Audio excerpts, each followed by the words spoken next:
Umuwi si William ng mas maaga kaysa sa dati. Pagpasok niya sa sala, nakita niya si Sarah na nakaupo sa sofa. Maayos ang bihis nito. Suot ang isang maayos na itim na dress. Sa harap niya, sa ibabaw ng coffee table, ay may isang makapal na brown envelope. Mabutit maaga ka, William. Sad ni Sarah. Eksaktong 5 taon na ngayon. Simula nung araw na kinasal tayo. So, ano to? Celebration? Sabi ko sa'yo ayoko ng mga ganitong pakulo. Bakit hindi ka nagluto? Gutom na ako. Hindi na ako ang cook mo, William. Sabi ko naman sa'yo, tapos na ang serbisyo ko dito. Sagot ni Sarah, inusog niya ang envelope palapit sa direksyon ni William. Happy anniversary. Ito ang gift ko sa'yo. Dahan-dahan binuksan ni William ang envelope. Inasahan niyang baka relo ito o di kaya'y titulo ng lupa. Pero nang makita niya yung unang page, para bang tumigil ang pagtibok ng puso niya. Ano to?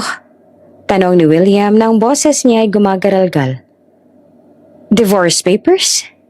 Nagbibiro ka ba, Sarah? Mukha ba ako nagbibiro? Pero mo na lang ang kulang dyan. Nakaayos na lahat. Wala akong hinihinging alimony o kahit anong parte ng yaman mo. Ang gusto ko lang ay kalayaan ko. Hindi ko pipirmahan to. Balyaw ni William sabay balibag ng mga papel sa lamesa. 5 taon, Sarah. 5 taon kitang binigyan ng lahat. At ito yung igaganti mo sa akin sa mismong anniversary natin? Nakakainsulto ka.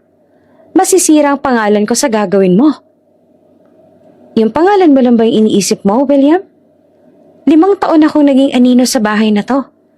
5 taon akong nagsilbi sa'yo ng higit pa sa isang katulong pero kailanman hindi mo ako tinuring na tao. Tapos ng paninilbihan ko. Tapos na ang pagtulong ko sa'yo sa iskandalo mo. Bayad ako sa lahat ng utang na loob na akala mo meron ako sa'yo. Wala kang mapupuntahan kapag iniwan mo ako.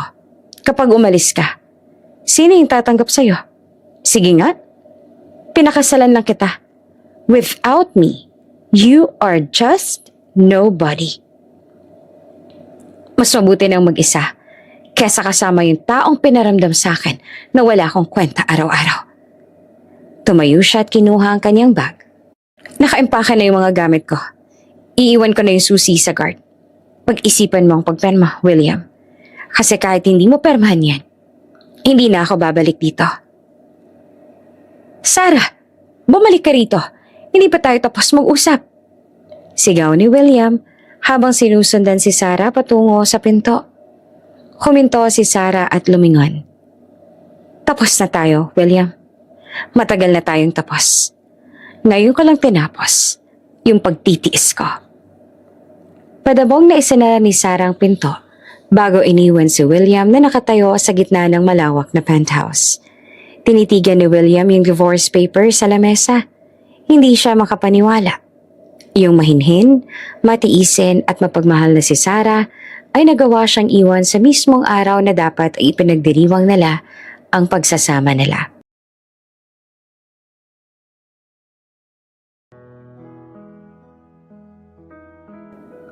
Sa loob ng isang malaking bridal suite sa isang 5-star hotel, nakaupo si Sarah sa harap ng malaking salamin. Suot niya ang isa sa pinakagandang wedding gown na gawa ng isang sikat na designer. Pero sa mukha niya ay hindi mababakas ang saya na dapat ay nararamdaman ng isang bride. Hawak niya ang kanyang bouquet habang nakatitig lang sa sariling refleksyon. Gosh, Sarah, sobrang ganda mo talaga. Siguradong malalaglag ang panga ni William pag nakakita siya sa'yo mamaya. Masayang saad ni Monica, yung isa sa mga bridesmaid at matalik na kaibigan ni Sarah.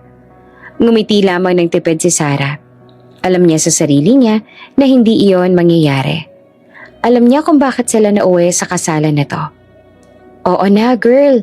Imagine, yung isang William Navarro, yung pinaka-eligible bachelor sa bansa, sa wakas tatalian na. At ikaw, yung maswerteng babae na yon. Dagdag pa ni Cheska habang inaayos ang laylayan ng gown ni Sarah. Salamat sa inyo. Medyo kinakabahan lang talaga ako.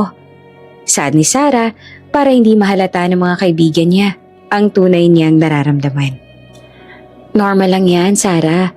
Halos lahat naman ng ikakasal dumadaan sa ganyang kabe. Pero isipin mo na lang, simula ngayong araw, Mrs. Navarro ka na at lahat ng babae nangangarap na mapunta sa posisyon mo. Ani Monica sabay haplos sa balikat ni Sarah. Sana nga ganun lang kadali yun.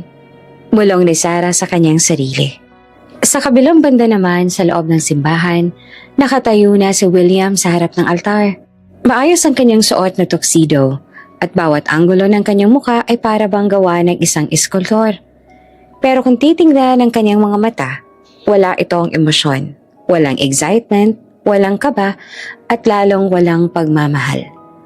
Nasa paligid niya ang kanyang mga tauhan at ilang malalapit na kaibigan sa negosyo. Ang kasalang to ay usap-usapan sa buong bansa. Hindi dahil sa pag-iibigan nila, kundi dahil ito ang paraan para malinis ang pangalan ni William matapos ang isang malaking iskandalo na kinasangkutan niya ilang buwan na ang nakakaraan. Ayos ka lang ba, William? Mukhang papatayin mo na sa tingin yung altar. Biro ni Mark, ang best man niya. Gusto ko lang na matapos na ta sa lalong madaling panahon. Alam mo naman na ginagawa ko lang to para sa kumpanya. Saad ni William sa malamig na tono. Pero aminin mo, maganda si Sarah. Mabait din siya. Hindi ka natalo sa kanya. Tugon ni Mark. Hindi ko kailangan ng maganda o mabait. Kailangan ko lang ng asawa na hindi magbibigay ng problema sa akin. At si Sarah, siyang pinakaangkop para sa papel na yon. Saad ni William habang inaayos ang kanyang cufflinks. Maya-maya pa ay tumunog ng kampana ng simbahan. Hudyat na magsisimula na ang seremonya. Bumukas ang malaking pinto ng simbahan at doon ay tumambad ang napakagandang si Sarah. Lahat ng mga bisita ay napalingon sa kanya. Marinig yung mga bulungan ng paghanga sa ganda ng bride. Nagsimulang maglakad si Sarah sa aisle. Ang kanyang mga hakbang ay mabagal na para bang bawat segundo ay pinapahalagahan niya. Nakatingin siya ng diretso kay William. Umaasa na kahit sa sandaling ito ay makikita niya ang kahit konting pagkilala o paghanga man lang sa mga mata ng lalaking mahal niya. Pero habang papalapit siya sa altar, napansin niya ang hindi malang nakatingin si William sa kanya. Nakatingin lang yung lalaki sa malayo o kaya naman ay sa kanyang relo. Para bang yung paglalakad ni Sarah sa aisle ay isang mahabang meeting na gusto niya nang matapos. Nang makarating si Sarah sa harap ni William, iniabot ng kanyang ama ang kamay sa lalaki. Tinanggap ito ni William nang walang kahit anong ngiti. Hindi mala siya tumingin sa mga mata ni Sarah na magkatabi na sila sa harap ng pare. Handa ka na ba? Mahinahong tanong ni Sarah na sinusubukan kuhanin ang atensyon ni William. Hindi sumagot si William. Tumingin lang siya ng diretso sa pare at tumango bilang hudyat na maaari nang magsimula. Sa buong seremonya ng kasal, para bang isang robot si William. Sumasagot siya sa mga panunumpa ng walang reaksyon. Nang dumating yung oras na kailangan nilang magpalitan ng singsing, kinuha niya ang kamay ni Sarah pero hindi man lang niya ito pinisil o hinawakan ng may pagmamahal. William Navarro, take you, Sarah, to be my wife. Saad ni William sa boses na walang kahit anong pahiwatig ng saya. Sinundan nito ni Sarah. Sarah, take you, William, to be my husband. I promise to be true to you, in good times and in bad, in sickness and in health. I will love you and honor you all the days of my life.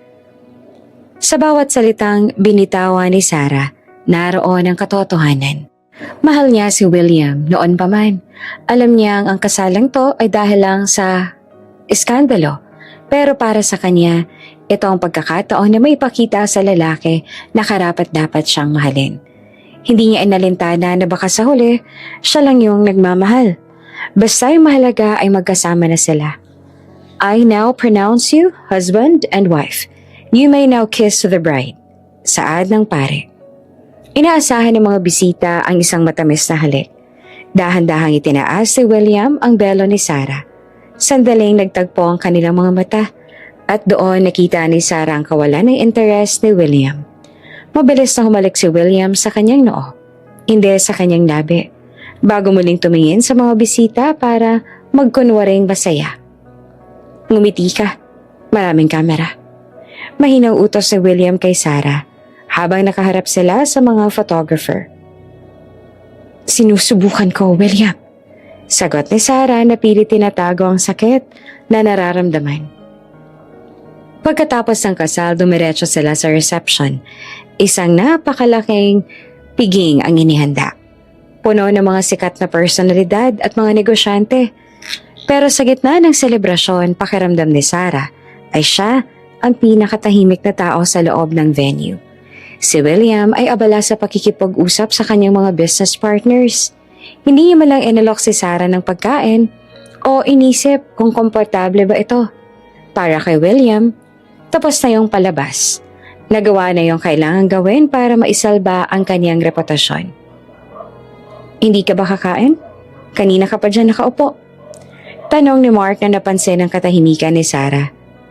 Busog pa ako, Mark. Salamat. Sagot ni Sarah. Hayaan mo na yan si William. Alam mo naman yan, workaholic. Pero siguradong babawi yan sa'yo mamaya sa honeymoon ninyo. Biro ni Mark. Napangiti na lang si Sarah ng mapait. Alam niyang walang honeymoon na mangyayari. Alam niyang pagkatapos ng gabing ito, babalik sila sa kanika nilang mundo. Kahit pa nasa ilalim sila ng iisang bubong. Habang pinapanood ni Sarah si William mula sa malayo, naisip niya kung hanggang kailan niya kayang tiisin ang ganitong klaseng trato. Pero dahil mahal niya ang lalaki, handa siyang maghintay. Handa siyang magsakripisyo. Umaasa na balang araw, ang malamig na puso ni William Navarro ay matututo ring tumibay para sa kanya. Para sa'yo, William, gagawin ko lahat. Bulong ni Sarah sa kanyang sarili habang pinagmamasdan ng kanyang asawa na para bang walang pakialam sa existence niya sa gabing iyon ng kasal nila. Natapos ang engranding reception sa hotel ng halos madaling araw na. Pagod na pagod si Sarah, hindi lang dahil sa bigat ng kanyang gown kundi dahil na rin sa bigat ng kanyang nararamdaman. Habang nasa loob sila ng sasakyan patungo sa penthouse ni William, walang nagsasalita sa kanilang dalawa. Nakatingin lang si William sa kanyang tablet at habang binabasa ang mga report tungkol sa stock market. Habang si Sarah naman ay nakatanaw sa labas ng bintana habang pinagpamasdan yung mga ilaw ng lungsod. Pagkarating nila sa penthouse, agad na pumasok si William sa loob at tinanggal ang kanyang coat. Inihagis niya to sa sofa nang walang pakialam. William, gusto mo ba ng mainit na tsaa bago tayo matulog? Mahinang tanong ni Sarah habang dahan-dahang hinuhubad ang kanyang sapatos. Wag na, pagod ako. Marami akong meeting bukas. Maikling sagot ni William na hindi malang tumingin sa kanya. Sige, ipaghahanda na lang kita ng susuotin mo bukas. Saad ni Sarah, sinusubukang maging kapaki-pakinabang bilang asawa. Tumigil si William sa paglalakad, patungo sa kanyang silid at lumingon ng bahagya. Sarah, let's get one thing straight. Nagpakasal tayo dahil kailangan. You saved my reputation, and I gave you the security of my name. Huwag mong isipin na dahil mag-asawa na tayo sa papel, kailangan mo nang gawin lahat ng to. May mga katulong ako na gagawa niyan. Nasaktan si Sarah sa deretsahang pananalita ni William, pero pinilit niyang hindi magpakita ng kahinaan. Alam ko naman yun, William, pero gusto ko lang namang gawin yung tungkulin ko, kahit ito man lang sana. Hindi mo kailangang magpakasawa sa akin, Sarah. Sapat na yung pagpapakita natin sa publiko. Ngayong gabi, doon ka sa malaking kwarto. I prefer to sleep alone. Malamig na utos ni William bago tuluyang pumasok sa kanyang master bedroom at isinara ang pinto. Naiwang nakatayo si Sarah sa gitna ng malawak na sala. Yung unang gabi ng kanilang dapat sana ay puno ng tamis ay naging simbolo ng pader na itatayo ni William sa pagitan nilang dalawa. Kinuha ni Sarah ang kanyang maleta at dahan-dahang pumasok sa guest room na itinuro ni William. Kinabukasan, maagang nagising si Sarah. Nakaugalian niya na gumising ng maaga para maganda ng almusal. Kahit na sinabi ni William na may mga katulong naman, gusto niyang siya mismo magluto para sa asawa. Nagluto siya ng paboritong breakfast ni William. Garlic rice, sunny side-up eggs at bacon na may kasamang mainit na kape. Eksaktong 7:00 ng umaga ay lumabas si William sa kanyang kwarto. Suot na ang kanyang mamahaling suit. Halatang handa na siyang umalis para sa trabaho. Good morning, William. Nakahanda na yung almusal mo. Sabay na tayong kumain. Tara. Masayang bati ni Sarah. Tiningnan lang ni William ang lamesa ng mabilisan. Wala akong oras para dyan. May breakfast meeting ako sa client. Sa labas na ako kakain. Pero nagluto ako ng paborito mo. Kahit kaunti lang sana. Para hindi naman masayang.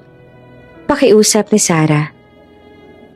Ang sabi ko, ayaw ko. Diba?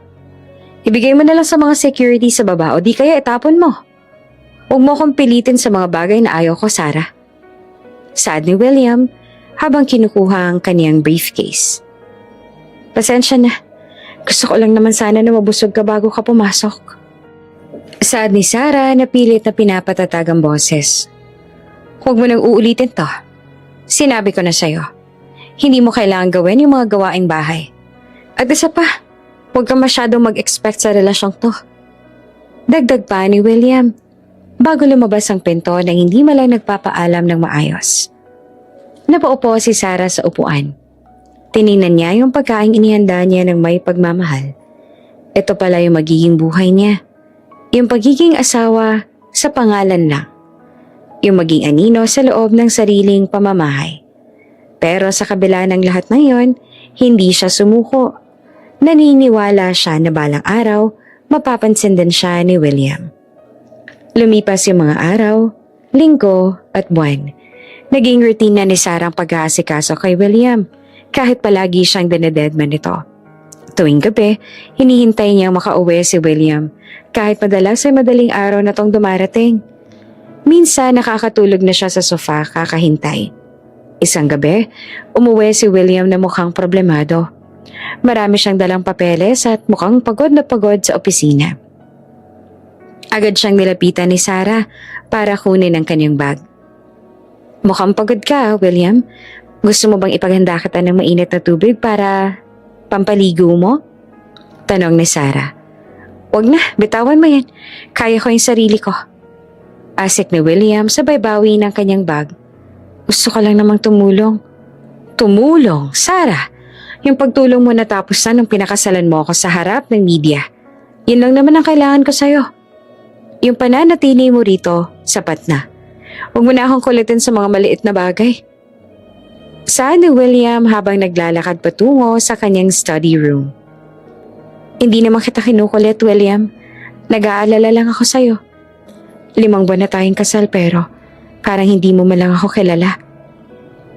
Saad ni Sarah na sa wakas ay nailabas na ang kaunting hinanakit.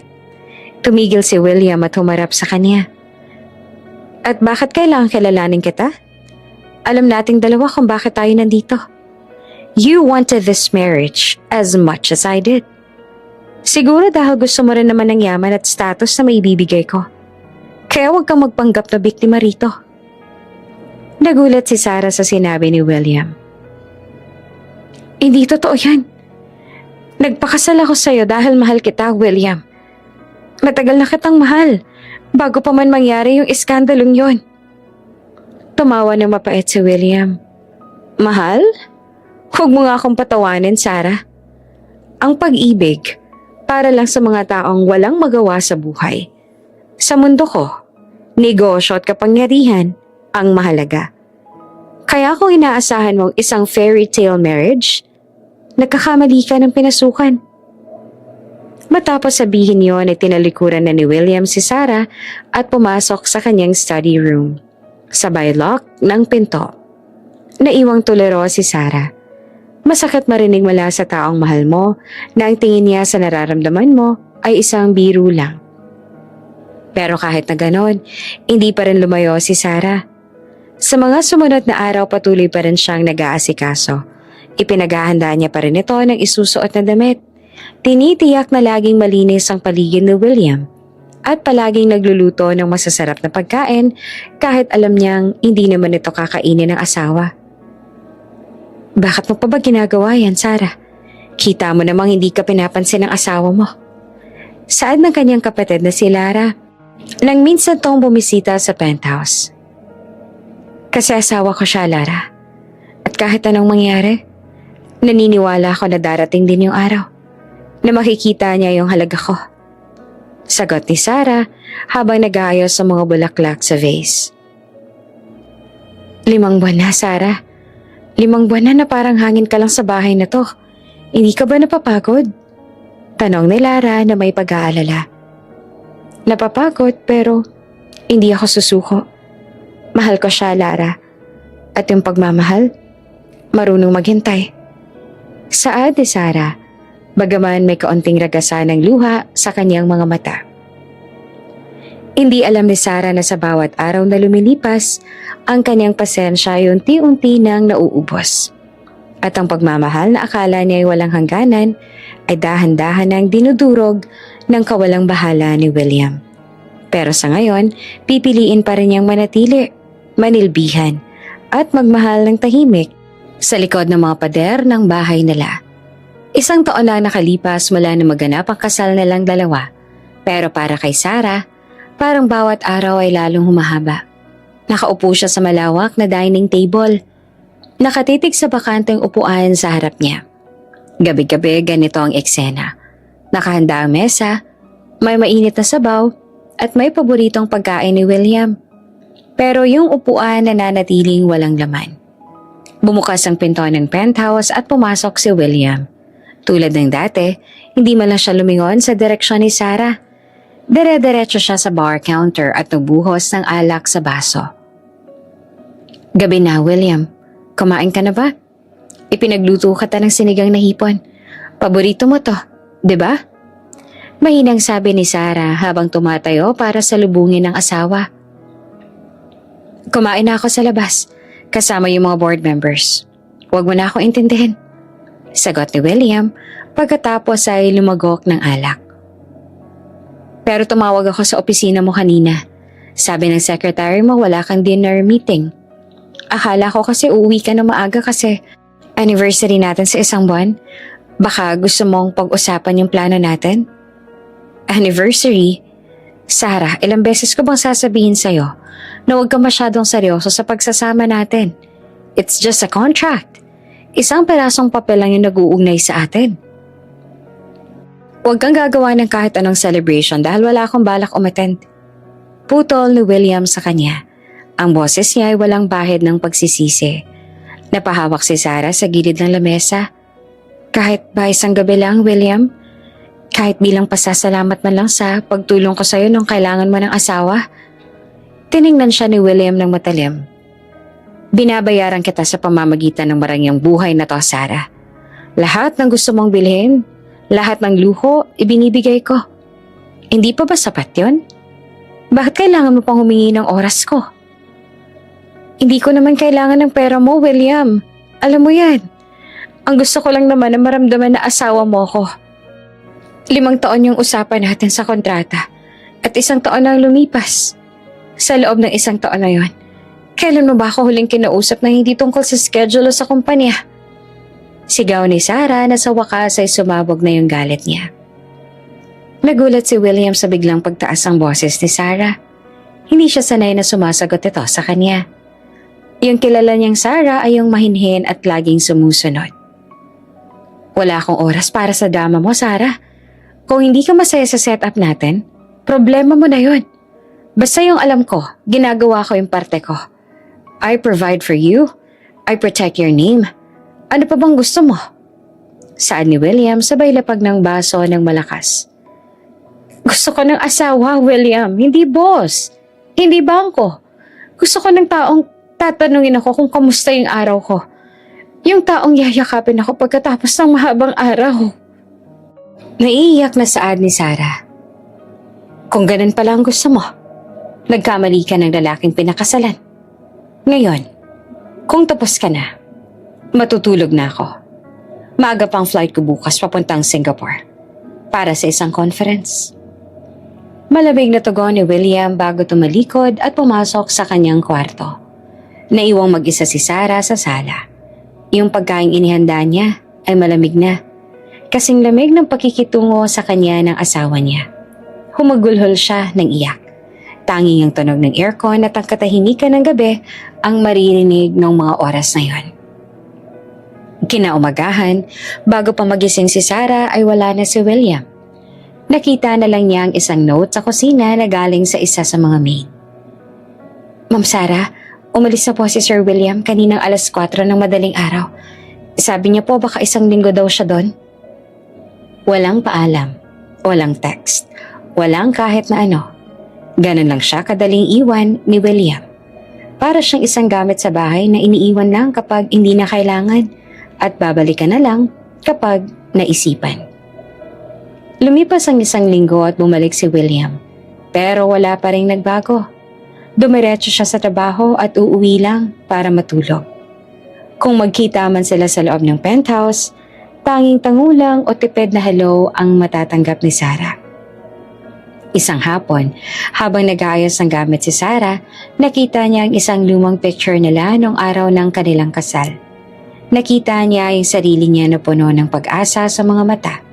Habang si William naman ay nakatingin sa malayo, doon niya napagtanto na simulat sa pool, siya lang palang lumalaban para sa relasyong ito. Pumunta siya sa kusina at sinubukang magluto ulit.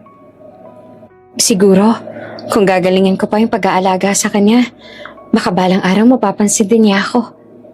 Bulong niya sa sarili na sinusubukang kumbinsihin ng sariling puso na pagod na. Nagluto siya ng adobong manok na alam niyang paborito ng pamilya ni William. Inayos niyang hapagkainan ng may kasamang kandila at sariwang rosas. Gusto niyang gawing espesyal ang gabing yon dahil bumalik na si William mula sa biyahe. Nang dumating si William, tinignan lang ito ang dekorasyon sa lamesa. Ano na naman to, Sarah? May okasyon ba? Tanong ni William habang tinatanggal ang kanyang necktie. Wala naman, William. Gusto ko lang na maging maayos yung dinner natin ngayong gabi. Welcome home. Nakangiting saad ni Sarah. Sabi ko na sa'yo, diba? Huwag ka na mag-abala.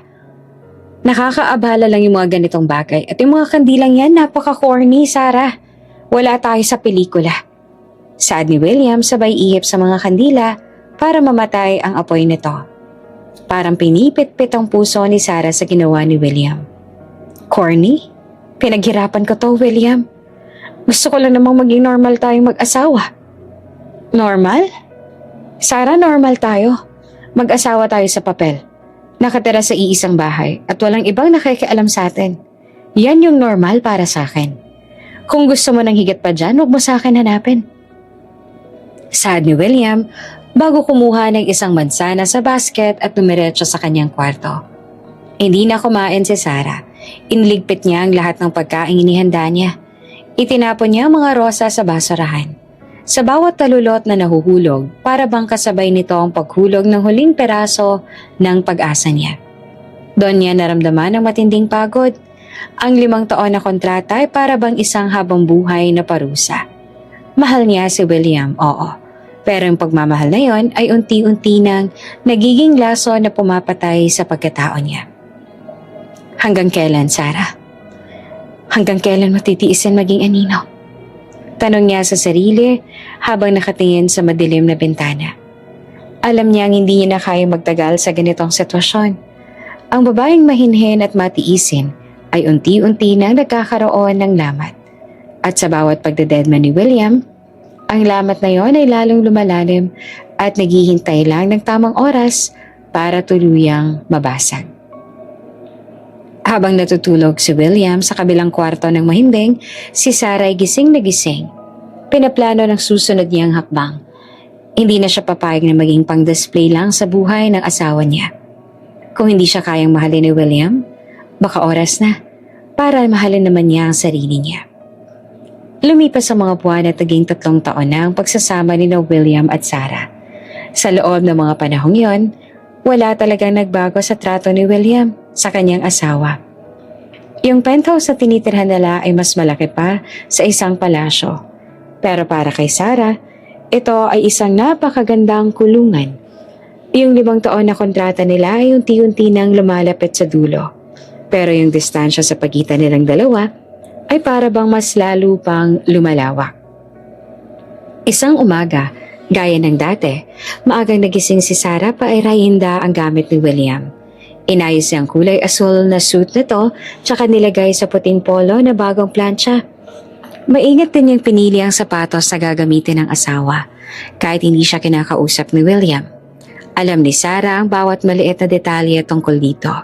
Kung paano nito gusto ang kape na walang asukal. Kung anong pabango ang ginagamit nito kapag may board meeting. At kung anong oras to karaniwang sumasakit ang ulo dahil sa stress. Nakahanda na yung susuotin mo, William. Iniligay ko na rin yung mga gamot mo sa briefcase mo. Baka sumakit na naman yung ulo mo dahil sa sunod-sunod na trabaho. Saad ni Sarah, habang pababa si William mula sa hagdan. Salamat. Maikling tugo ni William. Hindi mo lang siya tumingin kay Sarah. Dire-diretso siya sa dining area kung saan nakahain na ang almusal.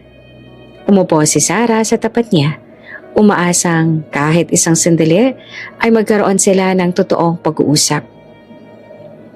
William, may charity event yung kumpanya niya sa Sabado. Tinatanong ng organizer kung makakarating ba tayo pareho. Sabi ko itatanong ko muna sa'yo. Habang nagbabasa ng dyaryo sa kanyang tablet, sumagot si William na hindi nag-aangat ng tingin. Pumunta ka kung gusto mo. I'll be late that day. May pipirmahan kaming deal sa mga investors mula sa Japan. Huwag mo na akong hintayin. Pero William, couples event yon.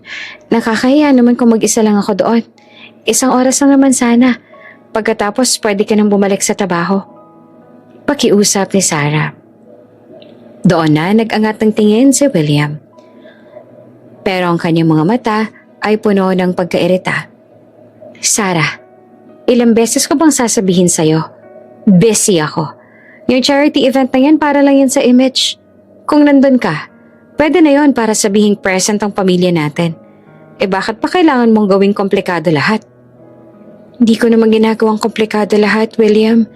Gusto ko lang naman na makasama ka kahit sandali lang. Sa loob ng bahay na to parang multo lang ako sa paningin mo. Ni hindi mo malang ako magawang tingnan ng diretso kapag kinakausap kita. Saad ni Sarah na sinusubukang pigilan ang panginginig ng kanyang boses.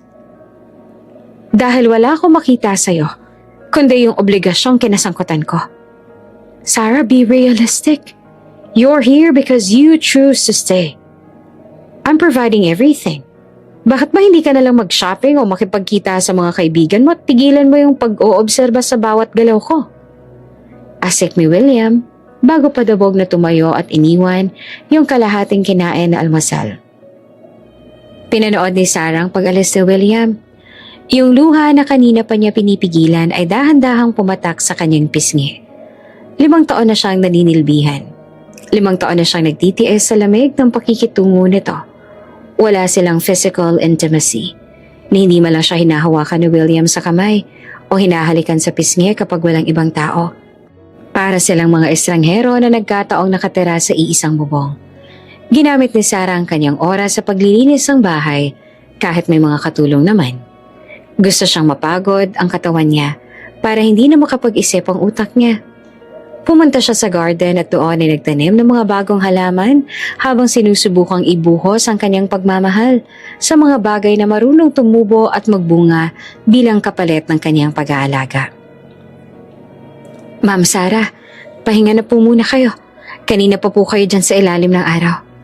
Saad ni Aling Martha, yung matagal ng kasambahay ni William. Ayos lang ako, Aling Martha. Mas gusto ko to kaysa nakaupo lang sa loob tsaka naghihintay sa wala. Sagot ni Sarah habang pinupunasan ng pawis sa noo. Alam niyo ma'am, hanga ako sa pasensya niyo kay Sir William. Napakatigas talaga ng puso ng batang yon. Simula nung mamatay yung mga magulang niya. Pero naniniwala ako na darating din yung araw. Matutunaw mong yelo sa puso niya. Pampalakas loob na sabi ng matanda. Ngumiti lang si Sarah, pero sa loob-loob niya, alam niyang malabo na yon. 3 taon ang lumipas. At kung may nagbago man, iyon ay yung katotohanan ng mas lalong naging manhid si William. Kinagabihan naganda si Sarah ng isang espesyal na dinner. Gumawa lang ng lasagna na alam niyang paboritong kainan ni William tuwing pagod ito. Inayos niya ang mesa ng napaka-formal. Naglagay ng mababangong kandila at saka nagsuot ng isang simpleng damit na kulay puti. Dumating si William ng bandang 10:00 ng gabi. Pagod na pagod siya at halatang masama ang timpla. William, eto nagluto ako ng lasagna. Alam kong paborito mo to eh. Maupo ka muna at ang makakain ka na. Salubong ni Sarah sa kanya. Tumingin si William sa mesa. Pagkatapos ay kay Sarah. Busog ako. Nag-dinner kami sa office. At ano yan? Bakit nakadress ka pa? May pupuntahan ka? Wala. Gusto ko lang na maging maayos ang itsura ko para sa'yo. Kahit sandali lang. William, maupo ka. Kahit isang slice lang ng lasagna. Tikman mo, dali. Pakiusap ni Sarah. Ang sabi ko, ayoko. Hindi mo ba naiintindihan yung salitang ayaw? Nakakairita na, Sarah. Ang dami kong iniisip sa trabaho. Pag uwi ko pa rito, ikaw naman yung namimilit sa akin sa mga bagay na hindi ko naman gusto. Itabi mo yan o itapon mo, wala akong pakialam. Sigaw ni William bago dumiretso sa kanyang kwarto at malakas na isinarado ang pinto. Naiwang nakatayo si Sarah sa gitna ng sala. Tiningnan niya ang lasagna na pinaghirapan niyang gawin mula hapon. Dahan-dahan niyang kinuha ang tray at itinapon ang lahat ng yon ng laman nito sa basurahan. Hindi siya umiyak sa pagkakataong to. Sa halip, naramdaman niya ang isang matinding katahimikan sa loob ng puso niya. Doon niya na-realize na kahit gaano pang kamahal ang isang tao, kung yung taong yon ay ayaw magpabukas ng pinto, kahit anong katok ang gawin mo, hindi ka makakapasok. Yung dadmahan nila sa loob ng 3 taon ay hindi lang basta pag-iwas. Ito ay isang malinaw na mensahe na hindi siya kailanman magiging bahagi ng buhay ni William. Pumasok si Sarah sa kanyang sariling kwarto. Binuksan niya ang kanyang drawer at kinuha ang isang notebook kung saan niya isinulat ang kanyang mga nararamdaman. Sa huling pahina, isinulat niya ang mga salitang, "Hanggang kailan mo kaya maging anino sa buhay ng isang taong bulag sa presensya mo?" Matagal siyang nakatitig sa mga salitang yon bago niya ipinikit ang kanyang mga mata. Sa gabing iyon, isang desisyon ang unti-unti nang nabubuo sa kanyang isipan. Isang desisyon na alam niyang ikakabigla ni William pero kailangan niyang gawin para sa kanyang sariling kaligtasan. Naging 4 na taon ang pagsasama ni William at Sarah. Sa loob ng 4 na taong yon, naging master na si Sarah sa sining ng pagtitiis. Bawat araw ay isang ulit lang ng kahapon. Gigising siya ng maaga, maghahanda ng lahat para kay William. Didedmahin siya nito at matutulog siyang mag-isa sa kabilang kwarto. Isang hapon, habang naglilinis si Sarah ng library ni William, isang lugar na bihira niyang pasukin dahil ayaw ng asawa na may nakikialam sa mga gamit nito, napansin niya ang isang lumang folder.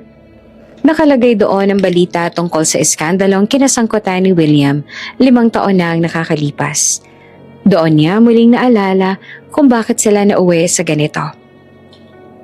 4 na taon na pala. 1 taon na lang. Sarah, 1 taon na lang at matatapos ng kontratang to. Bulong niya sa sarili habang hinahaplos ang wedding ring sa kanyang daliri. Habang nag-aayos siya ay biglang pumasok si William. Gulat na gulat ito nang makita siya sa loob ng library. Anong ginagawa mo rito? Sinabi ko na sa'yo na huwag kang papasok sa lugar na to nang walang permiso ko. Asik ni William. Agad niyang kinuha ang folder na hawak ni Sarah. Pasensya na William, nakita ko lang na medyo magulo na yung mga libro. Kaya naisipan kong ayusin. Gusto ko lang naman na maging malinis yung paligid mo. Mahinahong sagot ni Sarah. Hindi ko kailangan ng tulong mo sa pag-aayos ng gamit ko. May mga staff ako para doon. Ang kailangan ko ay yung wag mong pakikialaman yung mga private documents ko. Saad ni William habang inilalagay yung folder sa isang drawer at nalock ito.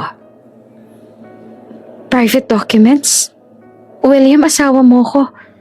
Hindi naman ako titigil ng mga sekreto ng kumpanya mo. Gusto ko lang talagang makatulong sa'yo. Pangangatwira ni Sarah.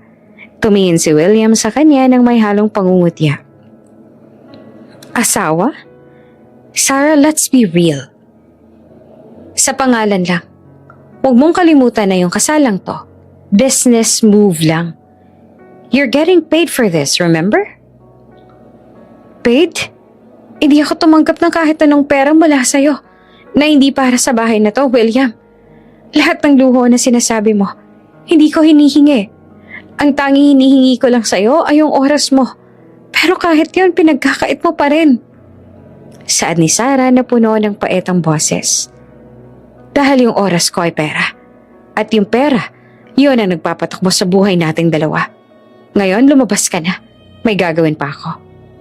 Malamig na utos si William. Lumabas si Sarah na mabigat ang loob. Sanay na siya sa ganitong trato. Pero habang tumatagal, lalong sumasakit. Kinabukasan, nagpa siya si Sarah na subukan ulit. Nag-bake siya ng paboritong cookies ni William at dinala ito sa opisina ng lalaki. Gusto niyang ipakita na kahit anong lamig nito, hindi siya susuko. Good afternoon, Ma'am Sarah. Bati ng secretary ni William na si Jane. Nasa loob po si Sir pero may kausap po siyang investor. Sige Jane, maghihintay na lang ako rito. Saad ni Sarah, sabay upo sa lounge area. Lumipas ang 2 oras, lumabas ang investor at pumasok si Sarah sa loob ng opisina. Nakita niyang nakasandal si William sa kanyang upuan. Nakapikit ang mga mata at mukhang pagod na pagod. William, nagdala ko ng cookies. Naisip ko baka kailangan mo ng merienda. Malambing na saad ni Sarah. Nagmulat ng mata si William. Sa halip na matuwa, nakita ni Sarah ang galit sa mga mata nito. Anong ginagawa mo rito, Sarah? I told you, never come to my office without an appointment. Nakakagulo ka sa pag-focus ko.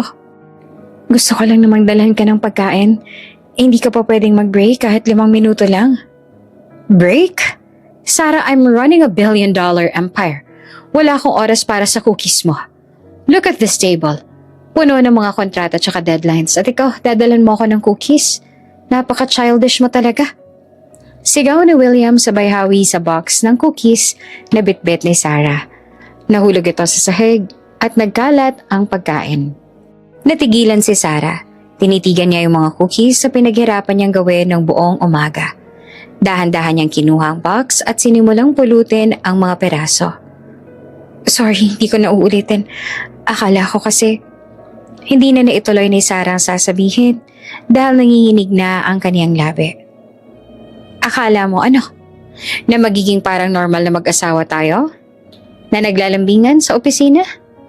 Wake up, Sarah. This is reality. We are not that kind of couple. Now, leave. Saad ni William, bago muling humarap sa kanyang computer. Tumayo si Sarah at lumabas ng opisina nang hindi na tumitingin sa likod. Habang naglalakad siya sa hallway, naramdaman niya ang tingin ng mga empleyado. Ramdam niya ang awa nila. At yon ang pinaka-insulto para sa kanya. Pagdating sa bahay, dumiretso siya sa banyo at doon umiyak ng husto. Hinarap niya ang salamin at nakita ang isang babaeng nawalan na ng kislap sa mga mata. Yung Sarah na masayahin at puno ng pag-asa ay para bang unti-unti nang namamatay sa piling ni William. Bakit ko ba ginagawa ito sa sarili ko? Tanong niya sa kanyang refleksyon. Mahal ko siya, pero sapat ba yun para hayaan kong durugin niya ang pagkatao ko araw-araw? Sa loob ng 4 na taon, naging tagapaglingkod siya. Pinagsilbihan niya si William ng higit pa sa inaasahan sa isang asawa. Nilabahan ang damit nito, ipinagluto ng mga pagkain hindi man lang natitikman, at naging tapat na kasama sa mga formal na okasyon kung saan kailangan nilang magpanggap na masaya. Pero sa likod ng mga kamera at saradong pinto, hanging lang siya. Naisip ni Sarah ang mga sakripisyo niya. Iniwan niya ang sarili niyang mga pangarap para suportahan ang kumpanya ni William. Nanahimik siya noong kailangan nito ng katahimikan. Pero kailanman, hindi siya nakarinig ng thank you o kamusta ka man lang. Nang gabing iyon, hindi lumabas si Sarah para salubungin si William. Nanatili lang siya sa loob ng kanyang kwarto habang nakatingin sa kisame. Narinig niya ang pagdating ng asawa, ang pagbukas ng pinto, at ang katahimikan na sumunod. Walang kumatok sa pinto niya para itanong kung bakit hindi siya naganda ng dinner. Walang naghanap sa kanya. Doon niya naramdaman ang pinakamasakit na katotohanan, na kahit mawala siya sa bahay na yon, malamang ay hindi man lang yun mapapansin ni William hanggat may ibang taong gagawa ng mga gawaing bahay. Ang dedmahan na to ay hindi lang basta pag-iwas. Ito ay unti-unting pagpatay sa koneksyon na inaasahan niyang mabubuo sa loob ng 5 taon. Ngayong 4 na taon na yung lumipas, naramdaman ni Sarah na ang pagmamahal niya para dito ay parang isang kandilang na uubusan na ng metsa. Malapit na tong mamatay. At kapag nangyari yon, wala nang babalikan si William. Nagsimula ang 5 taon ng kanilang pagsasama na para bang mas mabigat ang hangin sa loob ng penthouse. Kung dati ay dadmahan lang, ngayon ay ramdam na ang tensyon sa pagitan nila. Si Sarah ay hindi na kasing sigla ng dati sa pagbati kay William. At si William naman ay para bang mas lalong naging mainit ang ulo sa bawat pagkakataong makikita ang asawa. Isang gabi, umuwi si William na may dalang mga papeles mula sa isang naudlot na business deal. Pagod na pagod siya at halatang naghahanap ng mapagbubuhusan ng galit. Nadatnan niya si Sarah sa sala na nagbabasa ng libro. Isang bagay na bihirang gawin ng babae sa harap niya. Dahil dati ay palagi itong nakapuntot sa kanya para magtanong kung anong kailangan niya. Bakit hindi pa nakahanda ang tsa ako? At bakit pandilim dito sa sala? Bungad ni William, sabay bukas ang lahat ng ilaw ng padabog. Ibinaba ni Sarah yung libro at kalmadong tumingin sa asawa. Nandiyan naman yung mga helpers, William. Pwede ka namang mag-utos sa kanila. At tungkol nga pala sa ilaw, mas komportable ako magbasa ng hindi masyadong maliwanag. At kailan ka pa naging tamad? 5 taon mong ginagawa yan. Tapos ngayon magrereklamo ka? I pay for everything in this house, Sarah. Yung minimal na serbisyo mo lang naman sana yung aasahan ko. Asik ni William habang tinatapon ang kanyang coat sa sahig. Tumayo si Sarah at hinarap ang asawa. Hindi ako tamad, William. Napagod lang ako. Napagod ako maging katulong na walang sweldo. Tsaka asawa na parang hangin lang sa'yo. Kung tsaa lang ang kailangan mo, kaya mo namang kumuha sa kusina. Nagulat si William sa sagot ni Sarah. Ito ang unang pagkakataon na direkta siyang sinagot nito nang may bahid ng pagre-rebelde. Anong sabi mo? Napagod ka? Sarah, ang daming babae na gustong mapunta sa posisyon mo. Binigyan kita ng buhay na gusto mo. Tapos sasabihin mong napagod ka? Buhay, William? Yun bang tawag mo rito? Buhay? Sigaw ni Sarah, na sa wakas ay bumigay na ang kanyang pasensya. Yung tawag ko rito, pagluluksa. Araw-araw ako nagluluksa sa atensyon na binigay ko sa'yo. Pero tinapon mo lang sa basurahan. Akala mo ba sapat na ang pera? Akala mo ba mabibili ng bilyones mo ang pakiramdam na may naghihintay sa'yo sa gabi? Hindi kita pinilit na mahalin ako. Alam mo naman sa una pa lang na business deal lang to. Bulyaw ni William habang lumalapit kay Sarah at nanilisik ang mga mata. Pero alam mong mahal kita. Alam mong nagpakasal ako sa'yo para tulungan ka sa iskandalo mo dahil tanga ako. Dahil akala ko kapag nakita mo kung gaano ako katapat sa'yo, matututunan mo rin akong pahalagahan.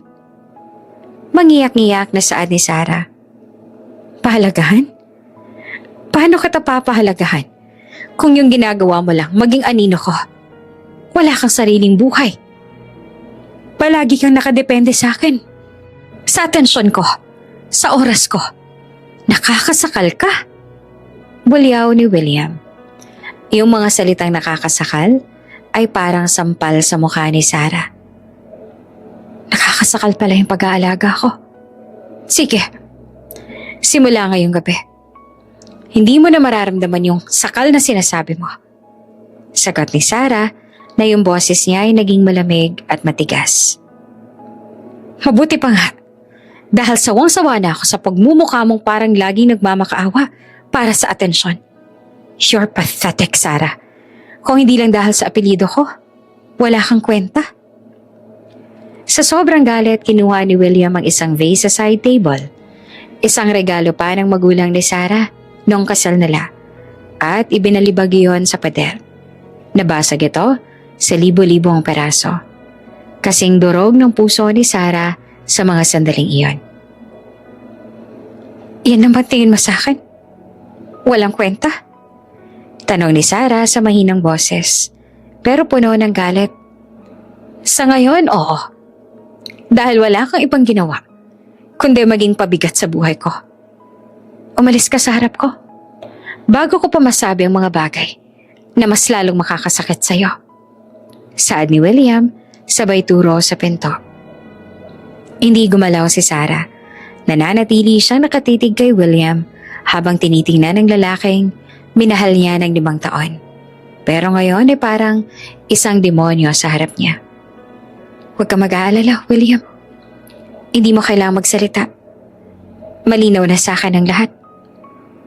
Tumalikod si Sarah at dumiretso sa kanyang kwarto.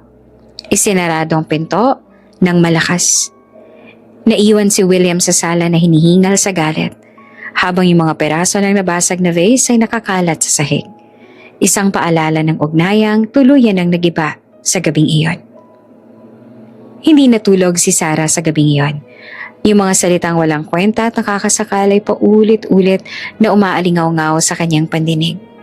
Habang si William ay malamang natutulog na sa kabilang kwarto pagkatapos ng kanyang pagwawala. Si Sarah naman ay nagsimulang magligpit ng kanyang mga personal na gamit. Hindi niya kinuha yung mga mamahaling alahas o mga gamit na binili ni William para sa kanya. Kinuha lang niya yung mga bagay na dinala niya noong bago pa sila magpakasal. Kinaumagahan, bumaba si William para sa kanyang kape. Inasahan niyang makita si Sarah sa kusina. Marahil ay mugto yung mga mata, pero nakahanda pa rin ang almusal niya gaya ng dati. Pero pagdating niya sa dining area, walang pagkain sa lamesa. Walang amoy ng kape. Yung penthouse ay tahimik na parang sementeryo. Sarah? Tawag ni William habang naglalakad patungo sa kwarto ng asawa. Sarah, nasa na yung kape ko? Huwag mo akong bigyan ng silent treatment dahil lang sa away natin kagabi. Padabog niyang binuksan ang pinto ng kwarto ni Sarah. Pero nagulat siya. Malinis ang kama. Maayos ang lahat. Pero wala si Sarah. Binuksan niya ang closet at nakitang bawas na ang mga gamit nito. Doon lang siya nakaramdam ng kaunting kaba, pero agad itong napalitan ng Ines. Naglalayas. Napaka-immature niya naman. Bulong niya sa sarili. Lumabas siya sa kwarto at nakita si Sarah na pumasok sa main door. Galing ito sa labas at may dalang mga papel. Maayos ang suot nito. Hindi bakas ang pagod o puyat. At diretso ang tingin sa kanya. Saan ka galing? At bakit wala pang almusal? Asik ni William na sinusubukang ibalik ang dating otoridad niya. Nag-almusal ako sa labas, William. At simula ngayon, hindi na ako yung magluluto para sa'yo. May mga maid naman, diba? Sabi mo nga, binabayaran mo sila. Sagot ni Sarah habang inilalapag ang mga papel sa coffee table. Anong ibig mong sabihin? Huwag mo nga akong subukan. Alam mo namang ayoko ng ganitong eksena sa umaga. Saad ni William habang lumalapit. Hindi to eksena, William. Sabi mo kagabi, diba? Nakakasakal ako. Sabi mo, wala akong kwenta kung wala yung apelido mo. Kaya naisip ko, bakit ko pa ipagsisiksikan ang sarili ko sa taong hindi naman ako gusto? Saad ni Sarah. Walang bakas ng takot sa kanyang boses. So ano to? Strike? Magbabakasyon ka? Tanong ni William nang may pangungutya. Hindi. Tapos na ako, William. Tapos na ang 5 taon na pagpapanggap na may asawa ko. Sa susunod na buwan ng anniversary natin. At doon matatapos lahat. Saad ni Sarah. Oops! May break muna. Gusto mo bang ma-shoutout dito sa channel ni Ate Jane? Mag-comment lang ng lesson you learned from the latest story uploaded. Dahil pipili kami ng isang best comment of the day para i-shoutout sa susunod na upload. Kaya huwag kalimutang mag-iwan ng lesson you learned after you watch this video. Maraming salamat! Shoutout nga po pala kina Amelia Cabico from Llanera, Nueva Ecija, Marlene Ong from Basista, Pangasinan, at Sonia Forbes. Sa ating mga taga-subaybay, paki-comment naman po sa baba kung taga saan kayo para alam ko kung hanggang saan umaabot ang mga kwento ni Ate Jane at para ma-shoutout ko kayo sa mga susunod pa nating mga kwento. Maraming salamat sa pakikinig. Sa loob ng isang buwan na to, magsistay ako rito para ayusin ang mga huling papeles. Pero wag mo nang asahan na pagsisilbihan kita. Gusto mo lang ng atensyon, Sarah.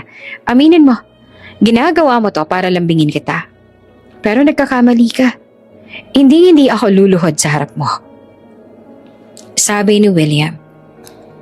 Hindi ko naman kailangan ng pagluhod at lambing na sinasabi mo, William. Ang kailangan ko ay yung sarili ko na nawala ko simula nung pinakasalan kita. Mula ngayon, magkanya-kanya na tayo ng buhay sa loob ng bahay na to. Matigas na sabi ni Sarah. Sa buong linggong yon, tinupad ni Sarah ang kanyang sinabi. Kapag dumarating si William, nadadata niya si Sarah na nanonood ng TV. O di kaya ay nagbabasa. Hindi na ito tumatayo para kunin ang coat niya. Kapag nagluluto si Sarah, para sa sarili lang niya ang inihahanda niya. Kung gusto ni William kumain, kailangang mag-utos pa sa mga maid o umorder sa labas. Isang gabi, hindi nakatiis si William na makita si Sarah na masayang nakikipag-usap sa telepono habang tumatawa. Isang bagay na matagal niya nang hindi nakikita. Sino yung kausap mo? At bakit ba ang ingay mo? Tanong ni William habang pumapasok sa sala. Wala kang pakialam, William. Private life ko na to. Sagot ni Sarah, sabay baba ng phone. Tumingin siya kay William nang walang kahit anong emosyon. Bakit? Naiingayan ka ba? Sanay ka naman na parang hangin lang ako rito, diba? Isipin mo na lang na hangin na may boses yung naririnig mo. You're becoming unbearable, Sarah. Ano ba nangyayari sa'yo? Nasaan na yung asawa ko mahinhin tsaka masunurin? Sigaw ni William. Patay na siya, William. Pinatay mo siya nung gabing binasag mo yung vase. Tsaka sinabing wala siyang kwenta. Yung kaharap mo ngayon, yung babaeng handa ng lumaya. Sabi ni Sarah, bago tumayo at iniwan si William na tuliro sa gitna ng sala. Hindi akalain ni William na ang dating tahimik na asawa ay magkakaroon ng gantong klaseng tapang. Mas lalong tumitindi ang away nila sa bawat maliit na bagay. Bawat salita ni William ay sinasagot na ni Sarah nang pasarcastic na rin. Yung penthouse na dating tahimik dahil sa dedmahan ay naging battleground ng ego nilang dalawa. Pero sa kabila ng galit ni William, may isang bahagi sa puso niya na nagsisimulang makaramdam ng takot. Takot na baka sa pagkakataong to, seryoso na talaga si Sarah. Sumapit ang araw ng kanilang ika-5 anniversary. Sa loob ng 5 taon, ito na yung unang pagkakataon na hindi naganda si Sarah ng candlelit dinner. Walang mga rosas, walang regalong relo para kay William. Tsaka walang espesyal na luto. Sa halip, yung penthouse ay nabalot ng isang nakakabinging katahimikan. Umuwi si William ng mas maaga kaysa sa dati. Hindi niya man aminin sa sarili niya, pero may maliit na bahagi sa kanya na umaasang baka maging normal ang lahat ngayong anniversary nila. Akala niya, dahil 5 taon na sila, baka may inihandang sorpresa si Sarah para suyuin siya. Matapos yung ilang linggong matinding away nila, tsaka dedmahan. Pagpasok niya sa sala, nakita niya si Sarah na nakaupo sa sofa. Maayos ang bihis nito. Suot ang isang maayos na itim na dress. Sa harap niya, sa ibabaw ng coffee table ay may isang makapal na brown envelope. Mabutit maaga ka, William. Saad ni Sarah. Ang boses ay kalmado at saka walang halong galit. Pero wala ring lambing. Eksaktong 5 taon na ngayon simula nung araw na kinasal tayo. So ano to? Selebrasyon? Sabi ko sa'yo, ayoko ng mga ganitong pakulo. Saad ni William na pilit tinatago ang kaba. Ba't hindi ka pa nagluto? Gutom na ako. Hindi na ako yung cook mo, William. Sabi ko naman sa'yo, di ba? Tapos na ang serbisyo ko dito. Sagot ni Sarah, inusog niya ang envelope palapit sa direksyon ni William. Happy anniversary. Ito ang gift ko sa'yo. Dahan-dahang binuksan ni William yung envelope. Inasahan niyang baka relo ito o di kaya'y titulo ng lupa. Pero nang makita niya ang unang page, para bang tumigil ang tibok ng puso niya. Petition for dissolution of marriage. Ano to? Tanong ni William na ang boses ay gumagaralgal. Divorce papers? Nagbibiro ka ba, Sarah? Mukha ba ako nagbibiro? Pero mama na lang ang kulang dyan. Nakaayos na lahat. Wala akong hinihinging alimony o kahit anong parte ng yaman mo. Ang gusto ko lang ay ang kalayaan ko. Saad ni Sarah habang diretso ang tingin sa mga mata ni William. Hindi ko pipirmahan to. Baliaw ni William. Sabay palibag ng mga papel sa lamesa. 5 taon, Sarah. 5 taon kitang binigyan ng lahat. At itong igaganti mo sa akin? Sa mismong anniversary natin? Nakaka-insulto ka. Masisira ang pangalan ko sa gagawin mo. Hindi man lang kumurap si Sarah. Ang pangalan mo lang bang iniisip mo, William? 5 taon ako naging anino sa bahay na to. 5 taon ako nagsilbi sa'yo nang higit pa sa isang katulong pero kailanman hindi mo ako tinuring na tao. Tapos na yung paninilbihan ko. Tapos na ang pagtulong ko sa'yo sa iskandalo mo.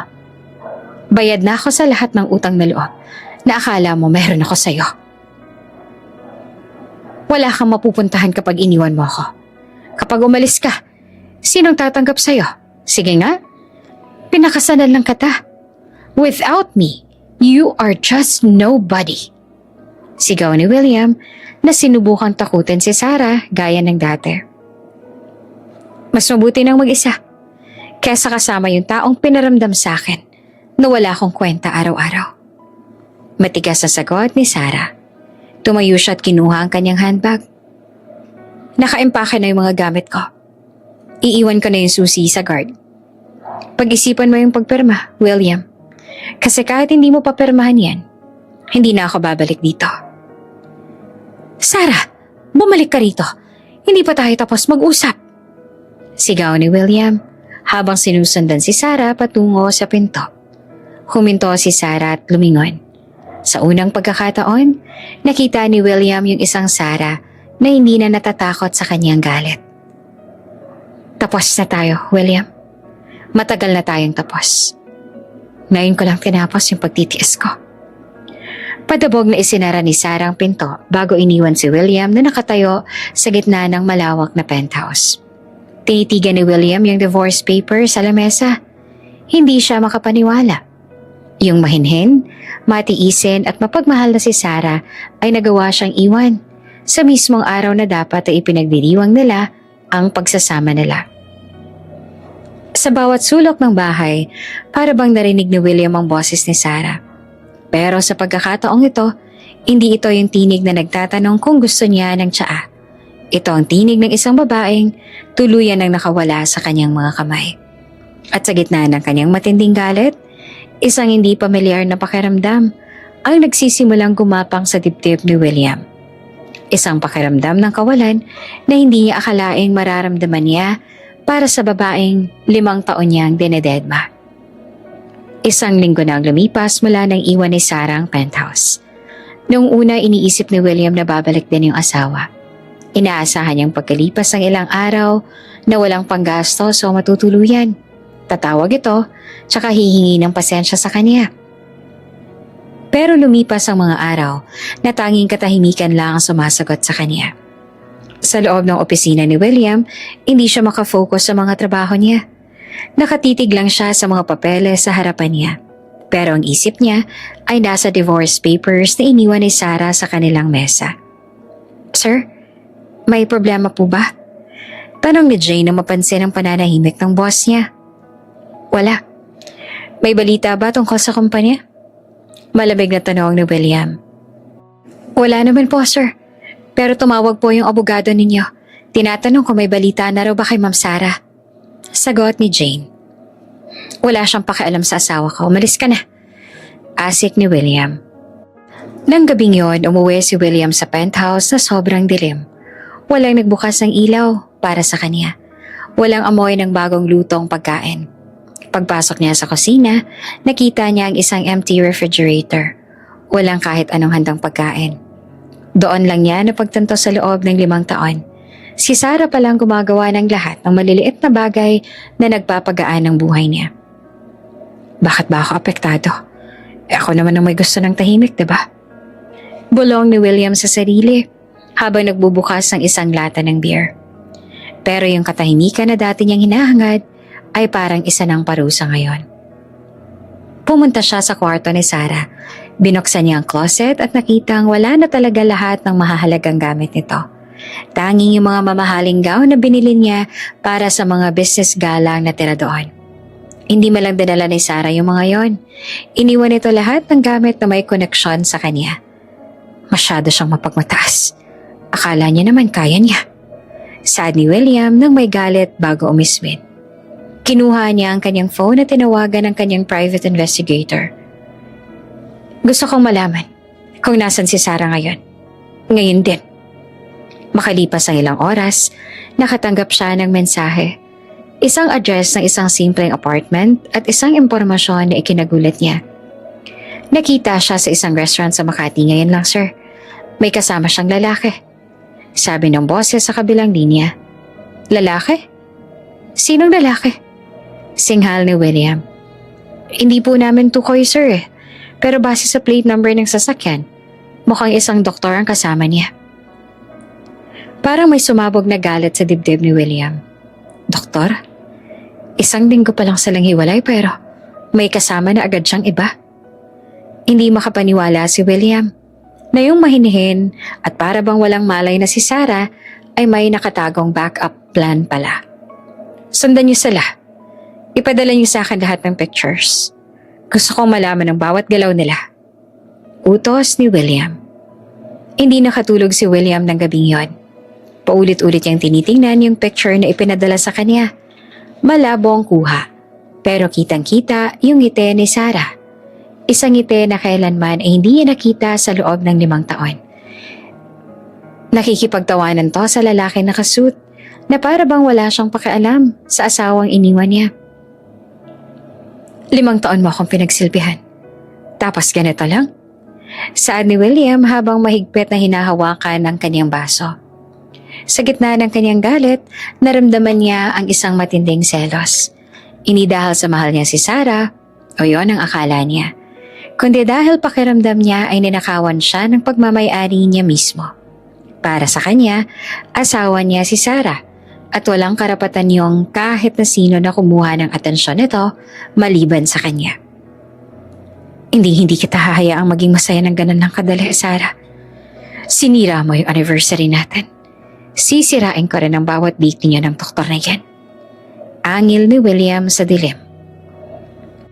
Yung dating seryosong si William sa walang ibang iniisip kundi ang business ay nagsimula ng magplano ng isang bagay na hindi niya akalaing gagawin niya sa buong buhay niya.